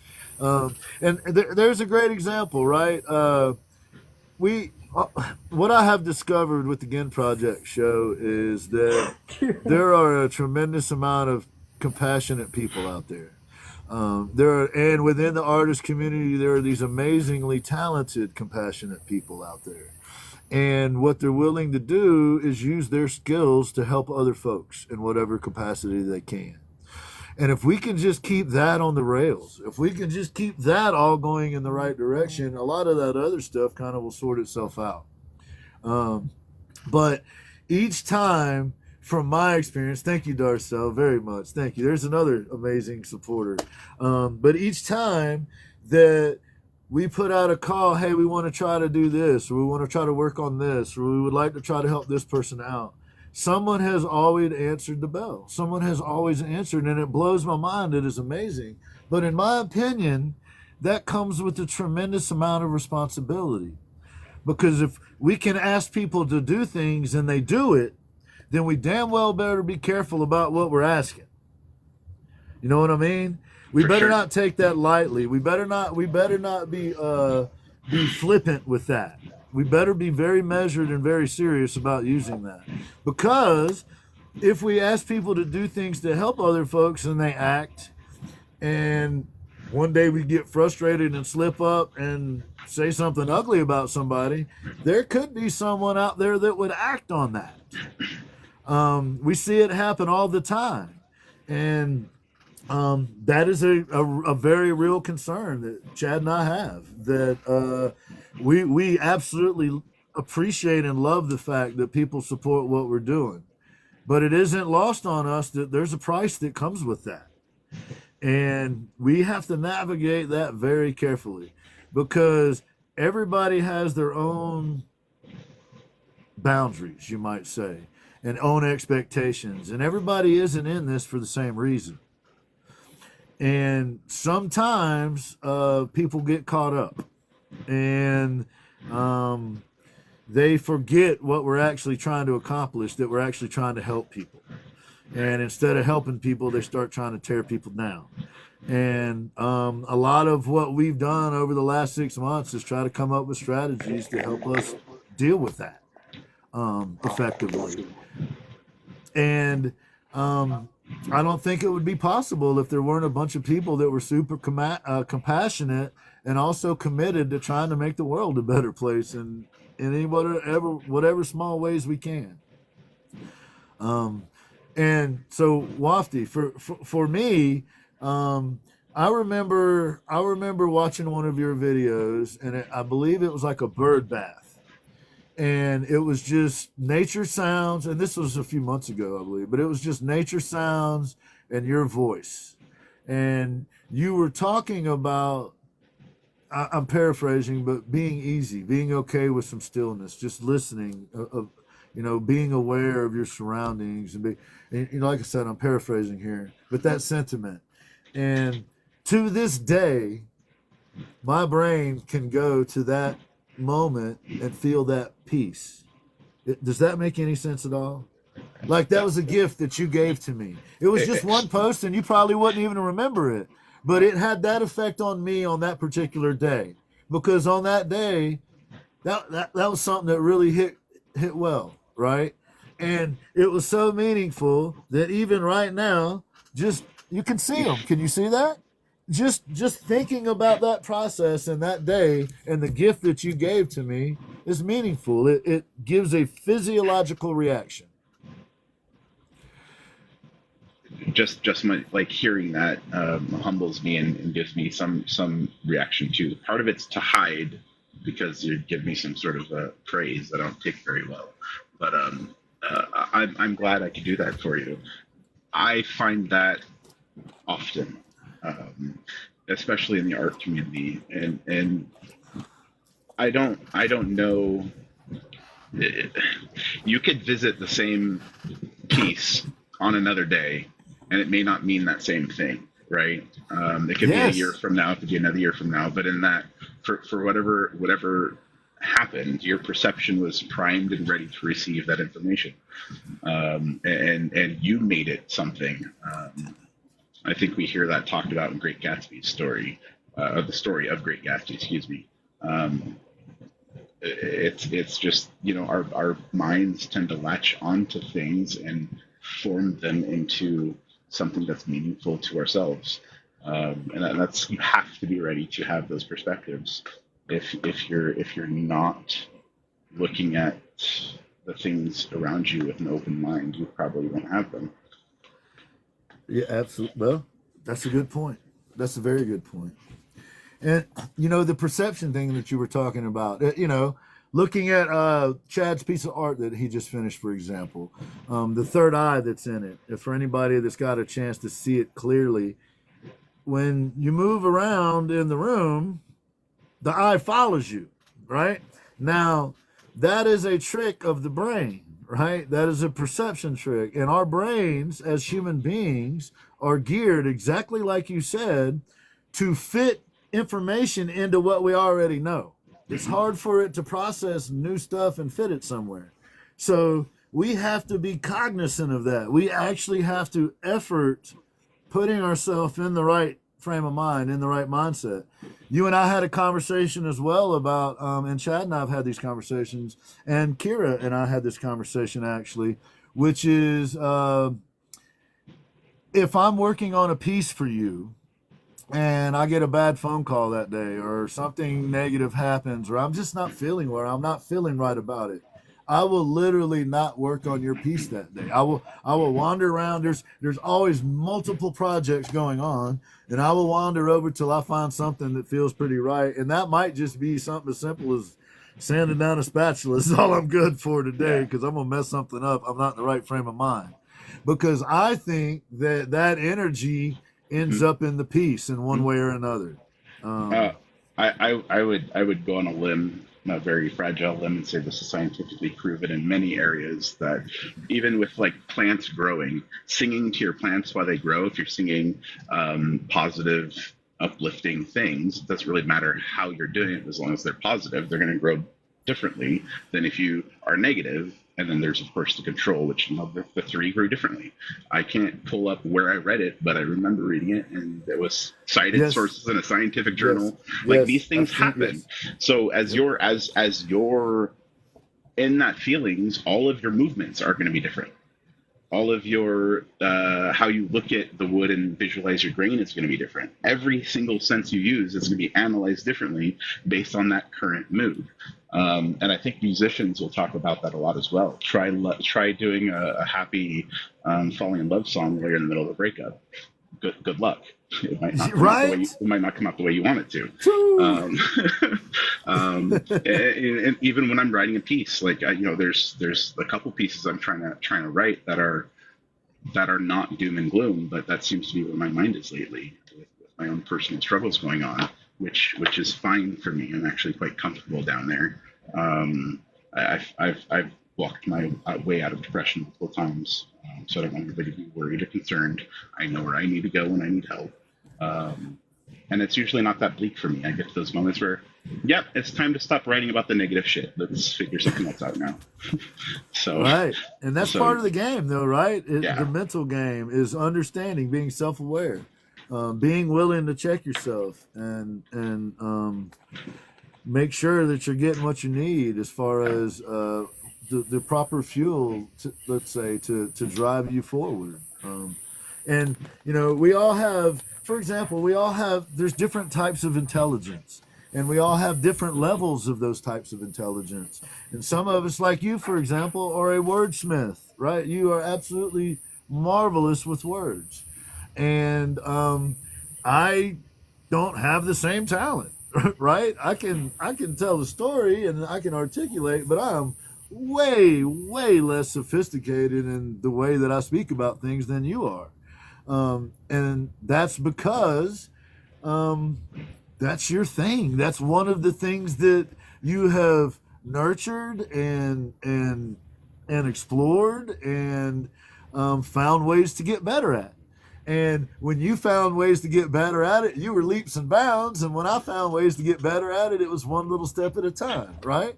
But that's okay, because I'd be willing to bet you if you and I both walk out to an F-16, I could probably take an engine out and put it back in quicker than you could. I might be able to take it out quicker, but it's not going back in. Right on, right on, right on. That's a good point, sir. But we all have our things that our weak areas and our strong areas. And one of the strategies that I use is make sure that I understand my weak areas and make some kind of adjustment. Chad, for example, and when I first started doing this show, Chad will tell you this, for about the first 6 weeks, I literally wanted to vomit before the live button would come on. I'd literally felt like I was about to, we were about to kick off in a rugby match and it was a big game or something. All those butterflies and all that anxiety and all of that going on. And without Tiffany and SA and Chad and mentally me knowing that they were there, and the very first show that we did, it was a nightmare. There was all kinds of technical glitches. There was all kinds of stuff going on. Hanson showed up and tried to help out on day one. Rick the Muse was there on day one trying to help out. I mean, literally the artist community came together and tried to make it work. And here we are all these months later, doing a show that seemingly sometimes makes a difference to people. And we do it as a group. And I am just absolutely blown away. That still blows my mind at how amazing that is. I could say it made a difference to me, and I've appreciated all the work everybody has done. You guys are incredible. And it's an honor to be a part of it. Thanks for having me along. Thank you, brother. Well, my hope is that in the future, as we move forward, specifically for me with the Gin Project show and with the Chad Rev Art show and with the Woo Saw that SA does and other various stuff that we do, for me, my hope is that as we grow and as we get better at what we do, we can bring more and more people along with us so that they can also enjoy the same journey. Not the same journey, but experience that same feeling of accomplishment and of acceptance and of being able to work towards something bigger than ourselves. And Goopy Goop, for an example, he's been with us from Jump Street. He's been with us from the very beginning. And it is a testament to who all of these people are. And the reason they do it is they literally are trying to help other people. Like literally, that's their mission. So in my mind, if we can all just somehow, even if it's tenuous, work together and keep rowing in the same direction and not tear each other apart, then we're all going to be better off for it. Better together for sure. And that takes all of us doing work to lift each other up, right? Even when you've reached that next step, you should be reaching down to help people below you who need maybe not it's maybe not a you just got there first, so they're still lagging behind, right? It's not a difference of skill, it's not a difference of competition. They just showed up a couple of months later than you did, and make sure they're coming up with you too. Show them what you learned and how you try to fit in, right? Share your experiences, share your joy, be positive, and hopefully that helps kick the negative away. Right on. Hey, that makes total sense to me. So Wofty, we have a little over 20 minutes because I think you're aware of this, but Chad Rev Art has this amazing little human. I don't know how the hell he did it. I would have to give his wife 98% of the credit, I'm sure. Yes. Yes. That may be an over exaggeration. It may be 99%. But he puts her to bed every evening, right? Yeah. And yes. And I'm not trying to throw Chad under the bus or anything, but that was a topic of the conversation. Like, we're trying to figure out when to move time for the show and how to do things and whatever. And, in Chad's life, his daughter's pretty important to him, right? As she should be. First. So navigating that was really important for us to make sure that we came up with a way to do it so that Dad could be Dad, right? That's the other thing. We all have these other roles, all these different hats that we wear sometimes. And sometimes transitioning between those hats is difficult. And Right. bear with me, and maybe this will be just a little conversational point too, Wofty, but when I was teaching those kids I was talking about in third grade, I was doing a pull-out program. And then I would go later on another day or maybe the same day, and this is when it would happen, is on the same day. I might be working with like first or second graders. And then I would go over and I would be working with fifth graders. And sometimes I would make the mistake. It didn't happen often because they'll let you know. But there was a couple times where I went in the fifth grader room and I was still speaking to them as if I was talking to first graders. And they pretty quickly let me know that they were not first graders. They were, in fact, fifth graders, and I needed to speak to them like fifth graders. And they were right. They were right. And the other way around. I've gone in from the working with fifth graders and transitioned to like a second grade room. And it took me a second to switch gears. And they're going, you know, Mr. Ginn, we don't know what you're talking about. We're only in first grade. Right. We're like, oh yeah, okay. But you know, even trained professionals sometimes have a difficult time changing gears, making those transitions. And this is just an observation, but we have to make those transitions in between individual people and then within those same conversations. And sometimes that doesn't go necessarily right, or we don't get it right, or whatever. And those are all these little opportunities that come along in life, right? But I think what we're trying to do as people is get switching those gears right oftentimes when things go awry, right? Those oftentimes to me are the weak points, or when you're trying to switch gears or talk about something else, or talk about something and it doesn't work out quite right, and someone wasn't necessarily ready to receive it at that particular time, and then that gets turned into something else, and then it just has this snowball effect, and it's a very real thing. Absolutely. I mean, I could spend 24 years talking about my marriage, about all the failures we had communicating. Almost every time, it looks like we were having different conversations. We just didn't have the joint perspective to share what we were trying to say, and for whatever reason, I couldn't make the adjustments, and she couldn't either. So there's times where it's maybe not gonna work. You have to be aware of that too, and that's not a failure on anybody. If you're being open and honest with your communication and you're acting with integrity, you can still have conversations with people you don't get along with. You just maybe have fewer conversations, right? Right. So shorter conversations. Yeah, definitely. So I think there's just it's okay not to like people. We don't have to treat them like garbage just because we don't like them.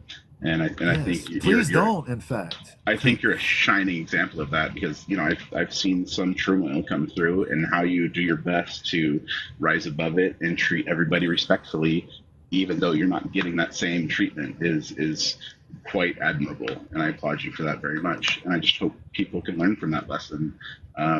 You know, I learned it pretty young with an unfortunate situation. I don't know if you want to get into that, but it's you definitely have to treat people the way you want to be treated, regardless if they're treating you like shit.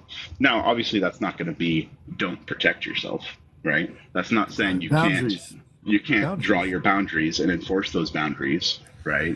But you don't have to do it with malice either. So. Right, absolutely. And you know, Kira's in the chat, and she's a great example of, it's a little different, but like she's got a vast amount of knowledge, and she came on the show last week and shared a tremendous amount of that. And I know for a fact there are people that I would like to go grab by their shirt collar and go, hey, go watch Kira talk for 30 minutes. Please, your life will get better. I promise you. Right? In my brain, that's what I want to do. I want to go, hey, you. Kira's over here. Shut up and listen, and you might learn something. Right? I'm right here again. You don't have to talk like that. I'm right here. But you know what I mean, though, Yeah. fellas. You know, like For it's sure. like, golly, like she's an expert. Listen. That's the whole, you can bring a drink to a horse. You can bring the horse to the water, but you can't make it drink, right? That's Yeah. Right. I mean, I don't know. I don't want to make that sound like I'm turning it on Kira, but through my consideration of my struggles in high school, I consider, can you actually teach somebody? And I've come to realize you can only motivate them to learn. So Yes. it's Yes. kind of that simple. Yes, yes, and she is actually really good at that and really aware of all the different techniques and Good. it's really impressive. That's why I'm able to use her as an example, because she knows what she's doing and I can't mess that up because she knows what she's doing. But the reality is that even as hard as we try, sometimes we're presented with information and we just don't receive it. It doesn't register. It might register later or whatever.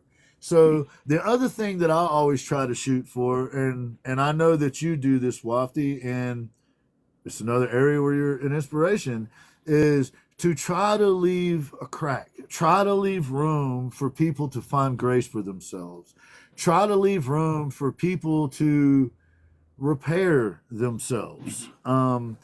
And we all to some extent are on that journey on a daily basis, but I gotta believe that Jay's in the chats, and I know Jay doesn't mind me talking about him. So he was on the show. He did an amazing job on the Window on Chad's show.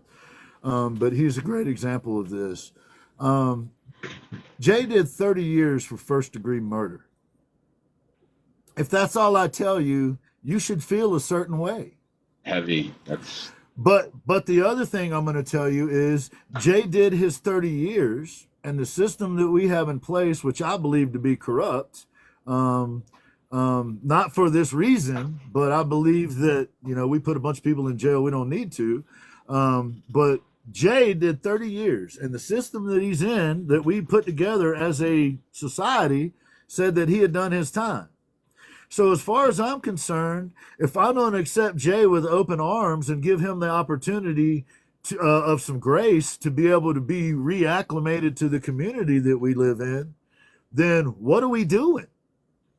Like, what's the point?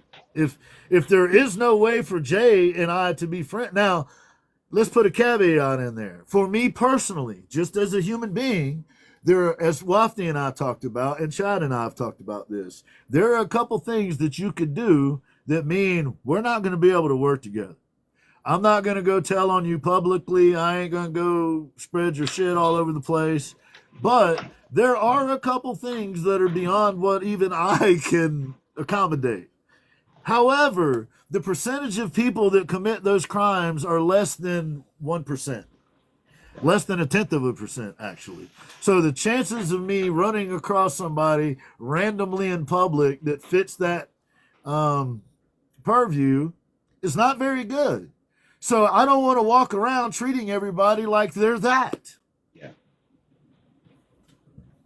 And I believe, and I'd like your thoughts on this, Wofty, but I believe that if we don't allow people to overcome their mistakes, and to me they seem to fall, at least in this app, of the people that we deal with, in two categories: self-created mistakes or hardships that have been put upon them by people that should have been taking care of them, whether they were family members or teachers or foster parents or whatever the hell they were. Whoever the people were in authority dropped the ball and either were not good at what they did or actively abused people, right?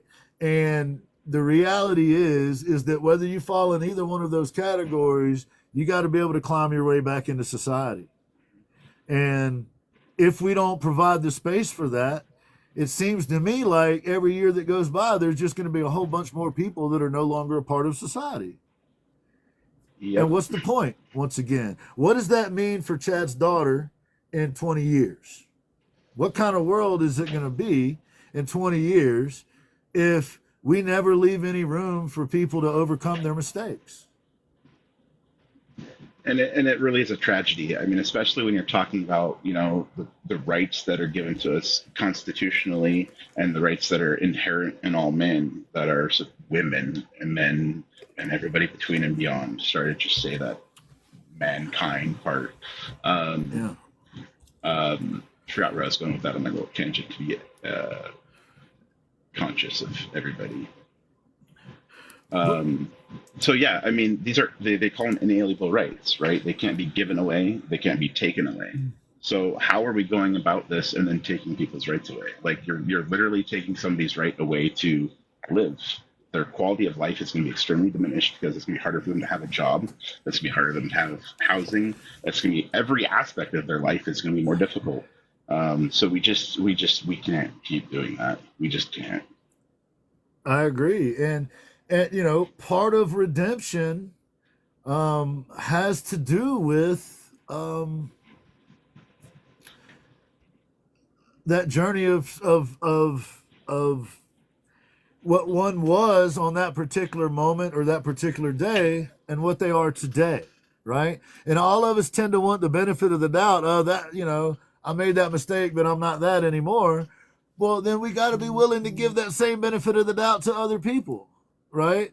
We got to be willing to reach out there and allow other people to have room to overcome their mistakes, right? So that's where that kindness that I was talking about that you have comes in, and that Chad has. Chad's another good example of that. Wofty. Chad had leukemia as a child, and then Chad had to have a kidney transplant because he's got a kidney bean for a kidney.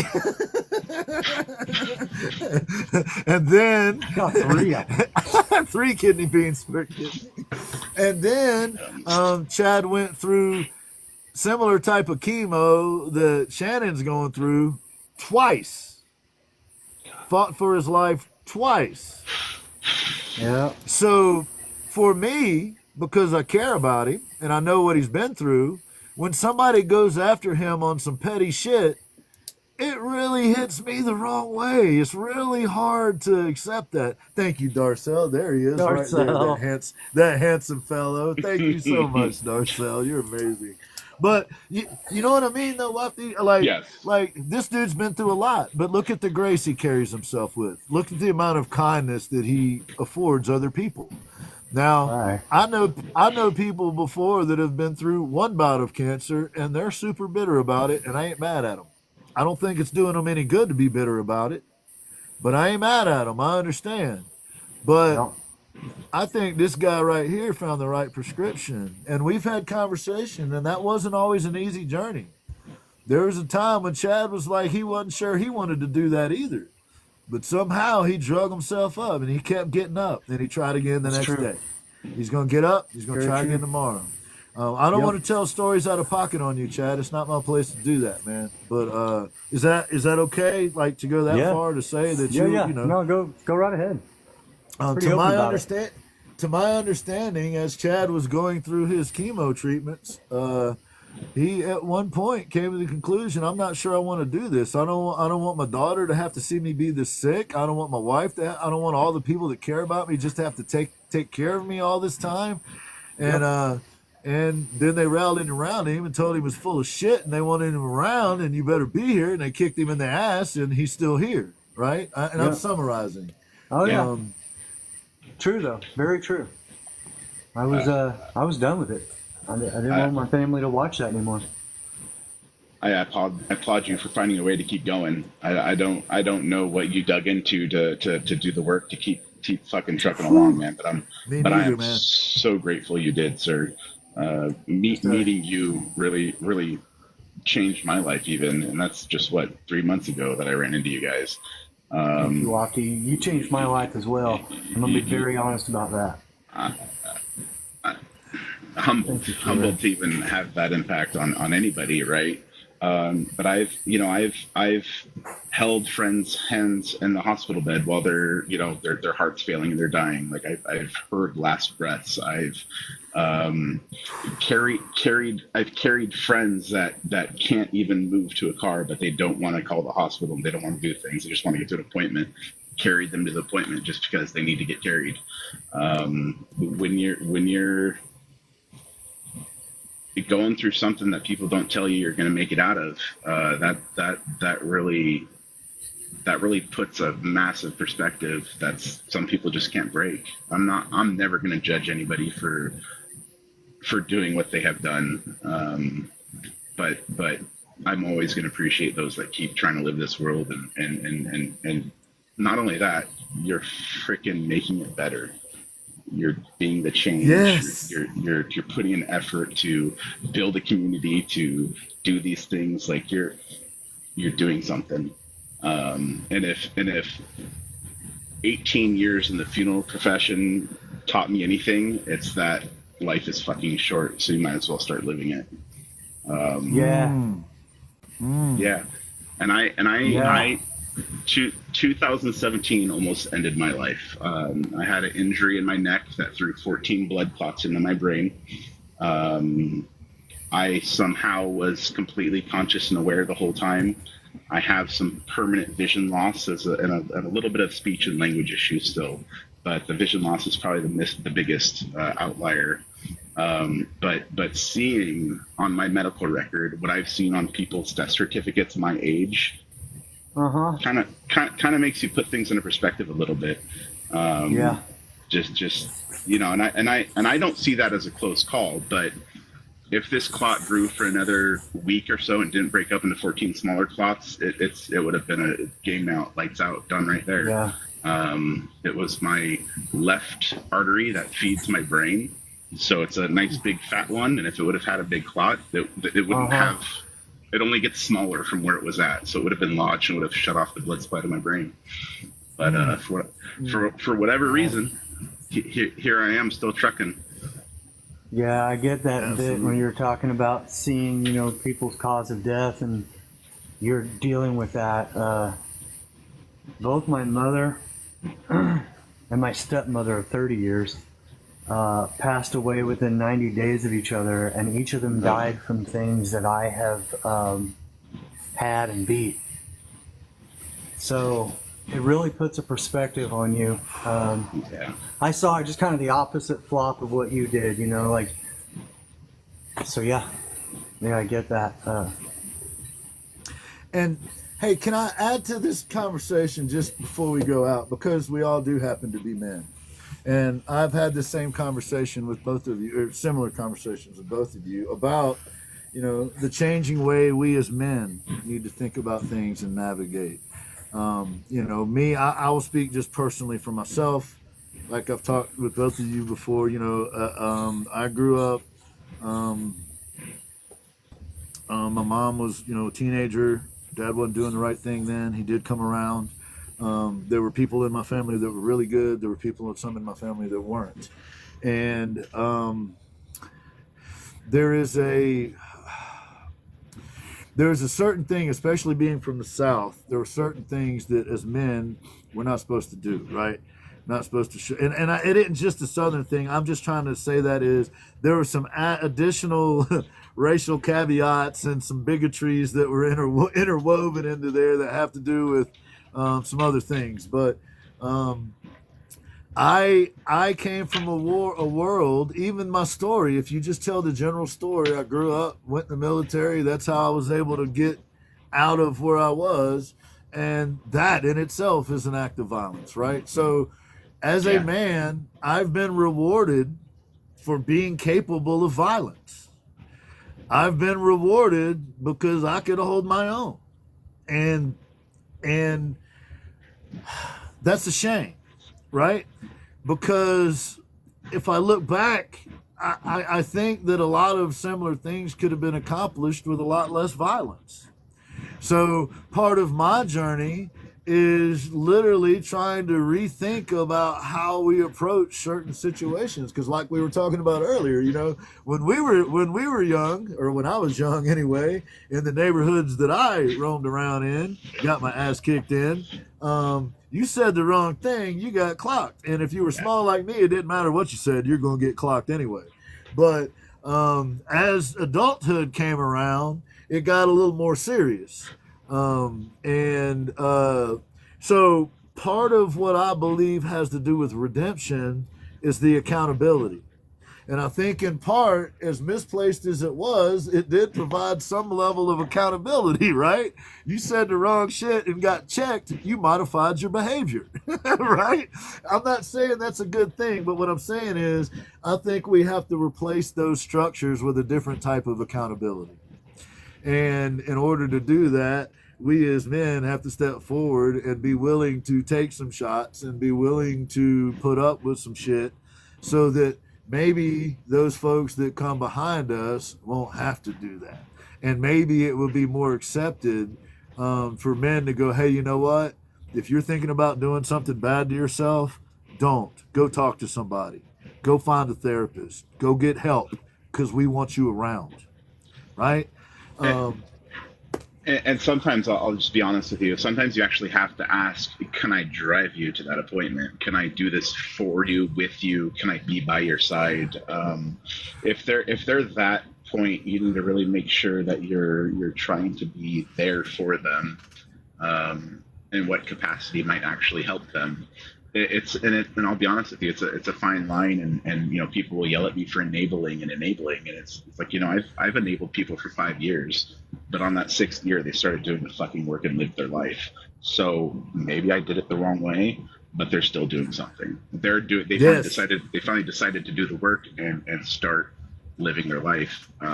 So I personally can't give up on people, even if it's, well, you shouldn't do that. It's just making their situation worse. It's like, well, I'm still gonna try to give him $5 to buy a sandwich. I'm still gonna offer to take him to get a shower. I'm still gonna do whatever I can to help these people. Right. I get it. And Pamela Walsh Arts, another amazing poet and artist, by the way, makes a really good point. That the flip side of that, now I was speaking on men's issues, but she makes a very good point that the other side of that equation is women are often punished for holding their own, for being assertive, that's the other dynamic, right? Exactly. She's exactly right that we were talking about. Women are put in that cultural situation that I was describing. You know, women are, you know, it's the old typical stereotypical barefoot in the kitchen, whatever. And I don't believe in that at all, but I'm saying that was the mentality that they have to deal with. And it was in our lifetime that women weren't allowed to hold certain jobs, for goodness sake.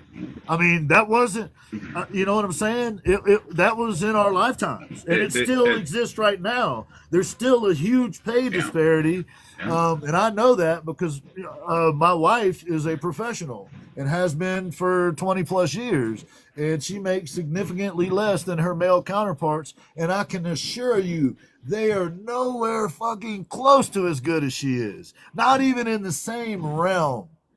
Because I've seen it. I mean, I've just witnessed it. So the reality is that, yes, absolutely, women have a whole different set of problems to deal with. But I truthfully believe this. I believe that if we as men step forward and make it okay for men to need help, you know, the whole jelly roll, I'm not okay, right? I agree with the dude. So by doing that, I hope that also creates space in men's brains that will help with some of what she's talking about, which is, you know, the second-class citizenship that many women enjoy, in my opinion. Yeah, and in multiple ways. I mean, to the simple fact that I have a vasectomy, like I'm not going to keep putting people at risk of having to be financially responsible for another human being in a situation they might not want to. There's certain things you can do to take all sorts of stuff responsible. I mean, I will actually stop working at an establishment when I hear there's a pay disparity. This isn't great for my financial security, but I have a problem with that when I learn that it's there. Can we fix this or should I move on? And it's usually I have to move on. I'm not gonna make a difference by myself. Other people doing the same thing might. Maybe as our culture shifts into finally getting back into supporting our localities instead of centralizing everything, then we can start really making a big difference. You know, buy locally, support local artists, support local craftsmen. Doing all these little things may not seem like a lot, but literally you could be helping a female escape a dangerous relationship just by buying a painting. You could change somebody's life by giving them $15 so they can get gas to go somewhere. And that might be a painting you buy. That might be a meal for their children. That might be, so if you can support art, don't maybe buy it at Walmart or Target or, you know, these little things matter. Maybe have a different conversation. Hey, I actually grow food. Can I send you a box of food? Maybe you can get some art. Feed some artists. I don't know. Right? I love it. I love it, Sure, man. that's the Hell goal. yes. Yes. Yes. That's the goal. Jay, you're absolutely right. Mental health is nothing to be ashamed of. I have a therapist, and it does help to make some. Yes, Jay, I agree. In full disclosure, y'all, as of a few years ago, I have a therapist, and I discussed with that therapist how I move on this platform. I discussed with that therapist, hey, this is what I'm thinking that's going well. Here's what's not. What do you think? Here's where I'm coming from. Here's my thought process, all of that kind of thing. And I can be honest with you, it's helpful. But I grew up for a long, long time thinking you were supposed to handle your own problems. You're supposed to not go out there. You know, I am 53 years old. The only time I've ever called the police in my life is when my father died, when he died, because he lived with my wife and I. We took care of him. He was a diabetic. My family, we weren't the people that called the police for help. Like they were no help to us. You know what I'm saying? So nothing against them personally, but it just, they didn't show up and make things better in my life. They showed up and made things worse. So it's just a different cultural thing. It's just a different environment. I mean, to the day my father passed away, if police officers came to the property to go to the shop next door that my uncle worked at, they asked permission. You know, and the point of that is that's all stuff we have to unlearn, right? It's all things that we have to, like, I don't have to carry all of that on my own. I can reach out to folks. There's somebody in the chat, Moose. Moose is a 3-tour combat veteran. Moose is a highly trained special ops fellow. Mm-hmm. Look how compassionate that dude is. Look how kindly that dude moves, right? Having a conversation with that guy is like therapy for me in some ways, right? You're not Chad, wrong. I know we're past your witching hour, and we're going to wrap it up right here pretty soon because we got to do that, right? So please share your final thoughts with us, Chad and Wofty. And Chad, if you need to dip, man, I'm going to wrap it up soon, so no worries. I will here in just a minute. Wofty, I wasn't kidding earlier when I said that you were a light in my life. You were in the middle of some really crazy stuff when I first started talking to you, and the way that you handled yourself and the constant concern about others blew my mind when I met you. Because you were pretty upfront when we were texting, you know, that this was going and that was happening and all, and I was just like, bro, how are you standing up, much less asking how I am. So I wasn't just saying that empty. Dude, keep doing what you're doing, man. You're a positive movement in this world, and we need that all the time. Absolutely. That's my kind of final thought on it before I go put my kid in bed, because I love y'all, but I love my kid more. And I'd be doing the same thing here in an hour myself if they were with me. So I understand. I absolutely understand. yep, yep. So Chad Rev Art, ladies and gentlemen. my phone's going crazy. Thursday night, 7 Eastern time. You can catch his show. At the end of the show, we do the window. I'm the guest on his show. So, Chad, get your ass out of here, man. Appreciate you. We're about to put a wrap on this guys, anyway. Tell love the you, little brother. one we love her. Much love, much respect to all of you. Ginster, Wofty, all of our crew, everybody in the chat. Big love to you all. Thank you for being who y'all are. Keep doing it. All right, then. I will catch you guys very soon. Much love, You well, brother. See y'all. Before we go, Wofty, I'd like to go back and revisit this real quick, if you don't mind. Please. I'm in no hurry. Kira said, someday I hope supporting each other, wanting the best for each other will become the norm, and I'm 100% on board with that. Jay said that, Wofty, the change starts with your vision, and your vision is beautiful, brother, and I agree with that 100%. Artists supporting artists, absolutely. And Pamela Walsh, Pamela, you don't know, if you're still in here, you don't know this, but I have so much respect for you, and I really appreciate you stopping through and sharing your thoughts here. She said, never went to an ER for myself until recently, was convinced by her ex that it was in her head. And that is just horrific. That is just absolutely horrific. But sadly, it's not shocking. Like, no. It fits, right? It tracks, if that makes sense. And I'm so sorry that you've been through that. And I'm so glad that you will now go to the hospital when you need to. Yes. Yes, Moose is compassionate, but he can kick your ass. Yeah, he could kick your ass like multiple different ways. Your ass is kicked before you see him, probably. But. Yes. Jay, we got Wofty. Thank you and respect you. Before now, I have mad respect. Thank you, Jay. It's night, 11 p.m. where Lynn's Creative's at. Everybody's putting Chad to bed. Thank you, Midwest, for coming through. Thank you, Jay. Appreciate it. Is there anybody in the chat, anybody at all that has a question or heard that, Pamela? Heard that. 14 years divorced. Is there anybody that has a question for Wofty or myself on anything related to this subject? If not, I'm going to thank Wofty for his very generous time that I went over on here. You're worth every moment of time I can offer, so it's no problem at all. Thank you. None at all. I appreciate it, man. I really appreciate it. And if you guys aren't brave enough to say what you want now, you're welcome to message me at any time, anybody there in chat.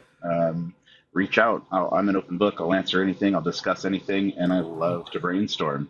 So if you need some help with some words or whatever you want, reach out. This is a good one. Jay says, Wofty, if you could change one thing overnight, what would it be? Man, that's a good one.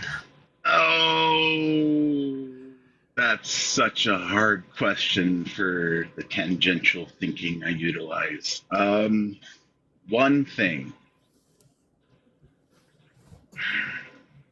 I'd give everybody the ability to critical think. Wow. Damn. That's good, Wofty. Full stop. Period. I think Kira would like that one too, probably. That's a great answer, man. Goopy said that you're very kind and he's glad to know you, man. I love you, Goopy. Pamela, I love some Goopy too, man. No doubt. Way to keep bringing it home, Goop. We love you, man. Pamela Walsh, another good one. She said, have you had partners in your life that made it difficult to seek help? Have I had partners in my life? Yeah. I'm getting out of a 24-year marriage. It was quite neglectful and not pleasant. We definitely needed help communicating. I wanted to seek a mediator, something to bridge that gap for us. We could never make it work for whatever reason. Very, very avoidant of getting that kind of help. And then even medical assistance. there would be times where, you know, I feel like maybe I need to get some care, or I need something, and it just turns out I'm having an anxiety attack, and it's like, oh, you're fine, get over it, kind of stuff. So there's definitely a lot of just, oh, grit your teeth and bear it, um, which, I mean, I guess I can't really complain having that come from a woman, because it seems like that's what they've had to deal with for the past, I don't know, forever. Um, but yeah, there's definitely been resistance to get help, and even I'm pretty sure I have some undiagnosed neurodivergence of some sort. Even trying to get care for that, care for my children, has been a struggle. Um, not. I guess parents could kind of count on that too. I broke my arm in three places when I was a kid, and I didn't go to the hospital for 17 hours, I think it was, and it was like compound broken. It wasn't pleasant. So that was borderline shock and stuff like that. But I was I wasn't crying, so I guess I was okay. Um, so yeah, I've had some stories where it's hard to get care, but Pamela, for me, I was fortunate. I'm married to the woman I knew from middle school. We started dating in high school. She's my hero. If it wasn't for her, I would probably be dead or in prison. She is the reason that I decided that the life that I was groomed for wasn't what I wanted, and that I wanted to try to do things differently. So I have been fortunate that I've been able to take this journey with someone who had my back, who loved me dearly and takes care of me. Now, she wasn't the limitation, I was. Right? Like I still to this day, y'all can see it. Like when someone compliments me, my face literally turns red. I'm still trying to learn how to cope with that. When I started doing this show, I'm not kidding, for 6 weeks or so, I wanted to literally throw up. I was pouring sweat. And like I was shocked that nobody noticed. Like, can they not see how absolutely uncomfortable that I am? And then it became this thing to where like they would tease me about certain things, and they would know that would, my friends would know that would kind of get me, and I was able to kind of get through it. But uh, family wise, I don't want to throw any relatives under the bus or anything. But yes, there was a mentality within my family as a kid, some parts of my family as a kid, that made it very difficult to seek any kind of help for anything, abuse or whatever it was, because the mind fuck was, right. You're not tough. If you complained, or if you told anybody, or you weren't going to be as accepted if if you weren't able to overcome certain things. And now in hindsight, I know that that was all silliness. But so I don't know if that answers your question or not. I'm fortunate. My wife is my hero, and I've always had her support. So not many people can say that. So I'm really, really fortunate for that. And I was the limitation in our relationship. It certainly wasn't her. Um, and Pamela said that she would get rid of greed. But your caught that. answer was a great answer. Yeah, I still, that was a great answer. Um, yes, and that's another good point, Kira. A bad experience is not competition; it's valid, right? And that's another thing that drives me crazy is when someone says, "Hey, I've been through this." You don't have to one up them. You can try to relate to them and say, "Hey, I've been something similar," but just because you've been, not you, Wofty, but just in general terms, just because someone has been through some things doesn't mean everybody else has to go through that. In fact, I think we should stop that mentality, right? If we've been through it, then maybe the men behind us shouldn't go through the same approach, right? Maybe it should be easier for people like Pamela to seek help, because it's more difficult for men like that were holding her back to be accepted among the other men, if that makes any sense at all. If we as a group, as men, start accepting the fact that therapy is a real thing and a necessary thing, and we start looking out for each other, then I think we make a lot more progress than if we're tearing each other down. So it goes right along with what Wafty was telling us earlier. And the best I can do is start with my children, and it's been a struggle. Getting a 13-year-old to talk about their feelings isn't very easy, but if I ever figured out, I might be able to write one of those books people keep talking about. It's, Well, I want to be there for it. I mean, I've had this perception for a while. Like, I could do everything right. Literally, I can make the correct decision every single time, give my child the perfect life. If he doesn't have the right perspective, he could still hate me. Yes. Yep. Yep. So Yeah. Yeah. it's And Pamela's right. Not all therapists are created equal either, and that's another problem, no, right? I was fortunate, but I know people that have been through therapists that have made things worse. Coming from the mental health world, there were therapists that I would not send my clients to. In fact, Pamela, you are absolutely. I appreciate you so much for sharing your thoughts with us tonight. Thank you, Pamela. I really do appreciate you being here, and Kira as well, and all of you. But specifically, I'm just glad to see y'all speaking on these topics. I know you have important things to say about it. Enigma, yeah, she'll never know what exactly someone else's experience. You might be able to relate, but you're not them. That's absolutely right. That's absolutely right.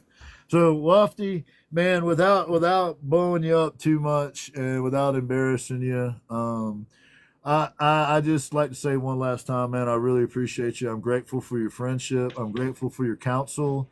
I'm grateful for your compassion, and I thank you for showing me the light and helping me keep my look, man. I try to describe it, man. You're a buoy in a dangerous channel, right? And uh, growing up on the water without those buoys, it's hard to navigate. yep. And so for me, you're a buoy out there on the water, and it's kind of a light showing me the right general direction that I need to keep trying to travel in.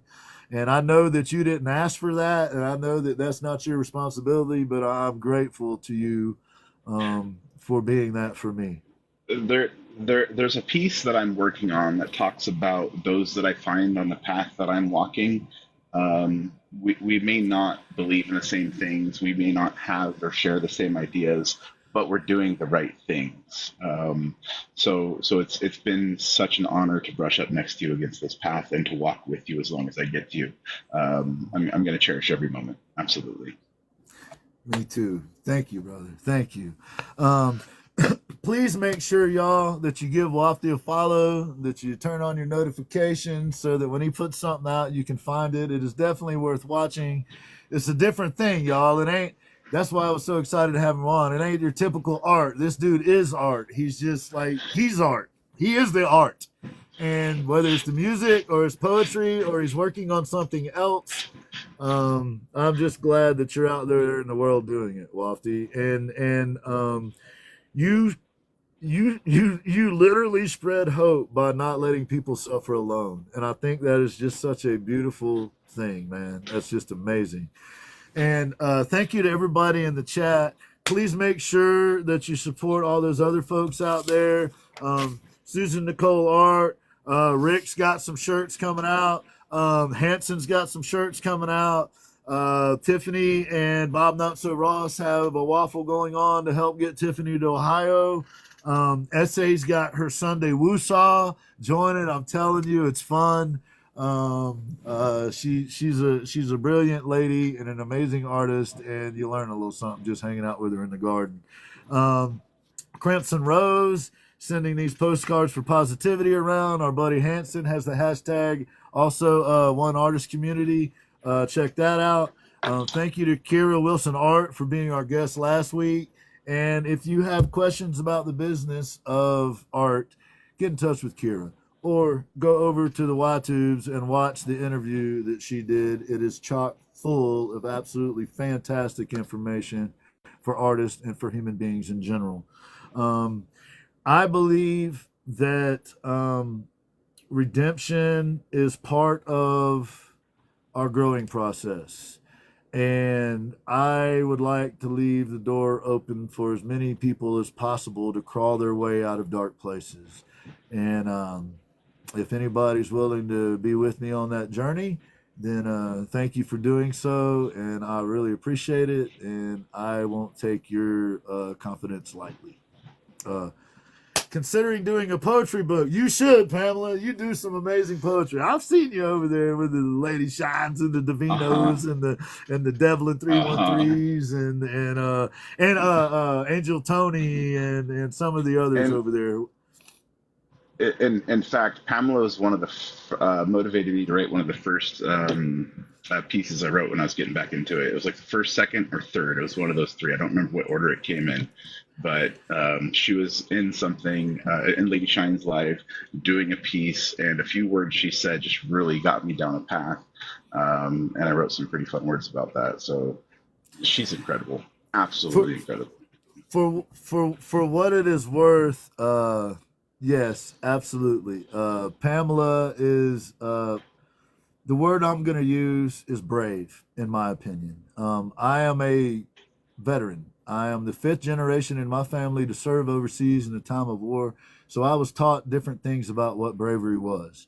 But I'm telling you, Pamela Walsh Arts is the epitome of bravery, of being willing to put yourself out there, being willing to try something, and being willing to help others do the same thing. So, Pamela, I mean this when I say this. I have a tremendous amount of respect for you, and I really appreciate you coming through. Yes, Pamela, it is brave. Absolutely it is brave to put yourself out there. And there's a lot of people that wouldn't do it. And I was working in this shop for 12 years. Not on this platform, right? So the part of me that wanted to throw up before every show knows, in fact, that yes, you are brave. So thank you for being a light, Pamela. Thank you for being a light, Kira. Enigma, you are also amazing. Jay, thank you for coming in. I know there's others in here.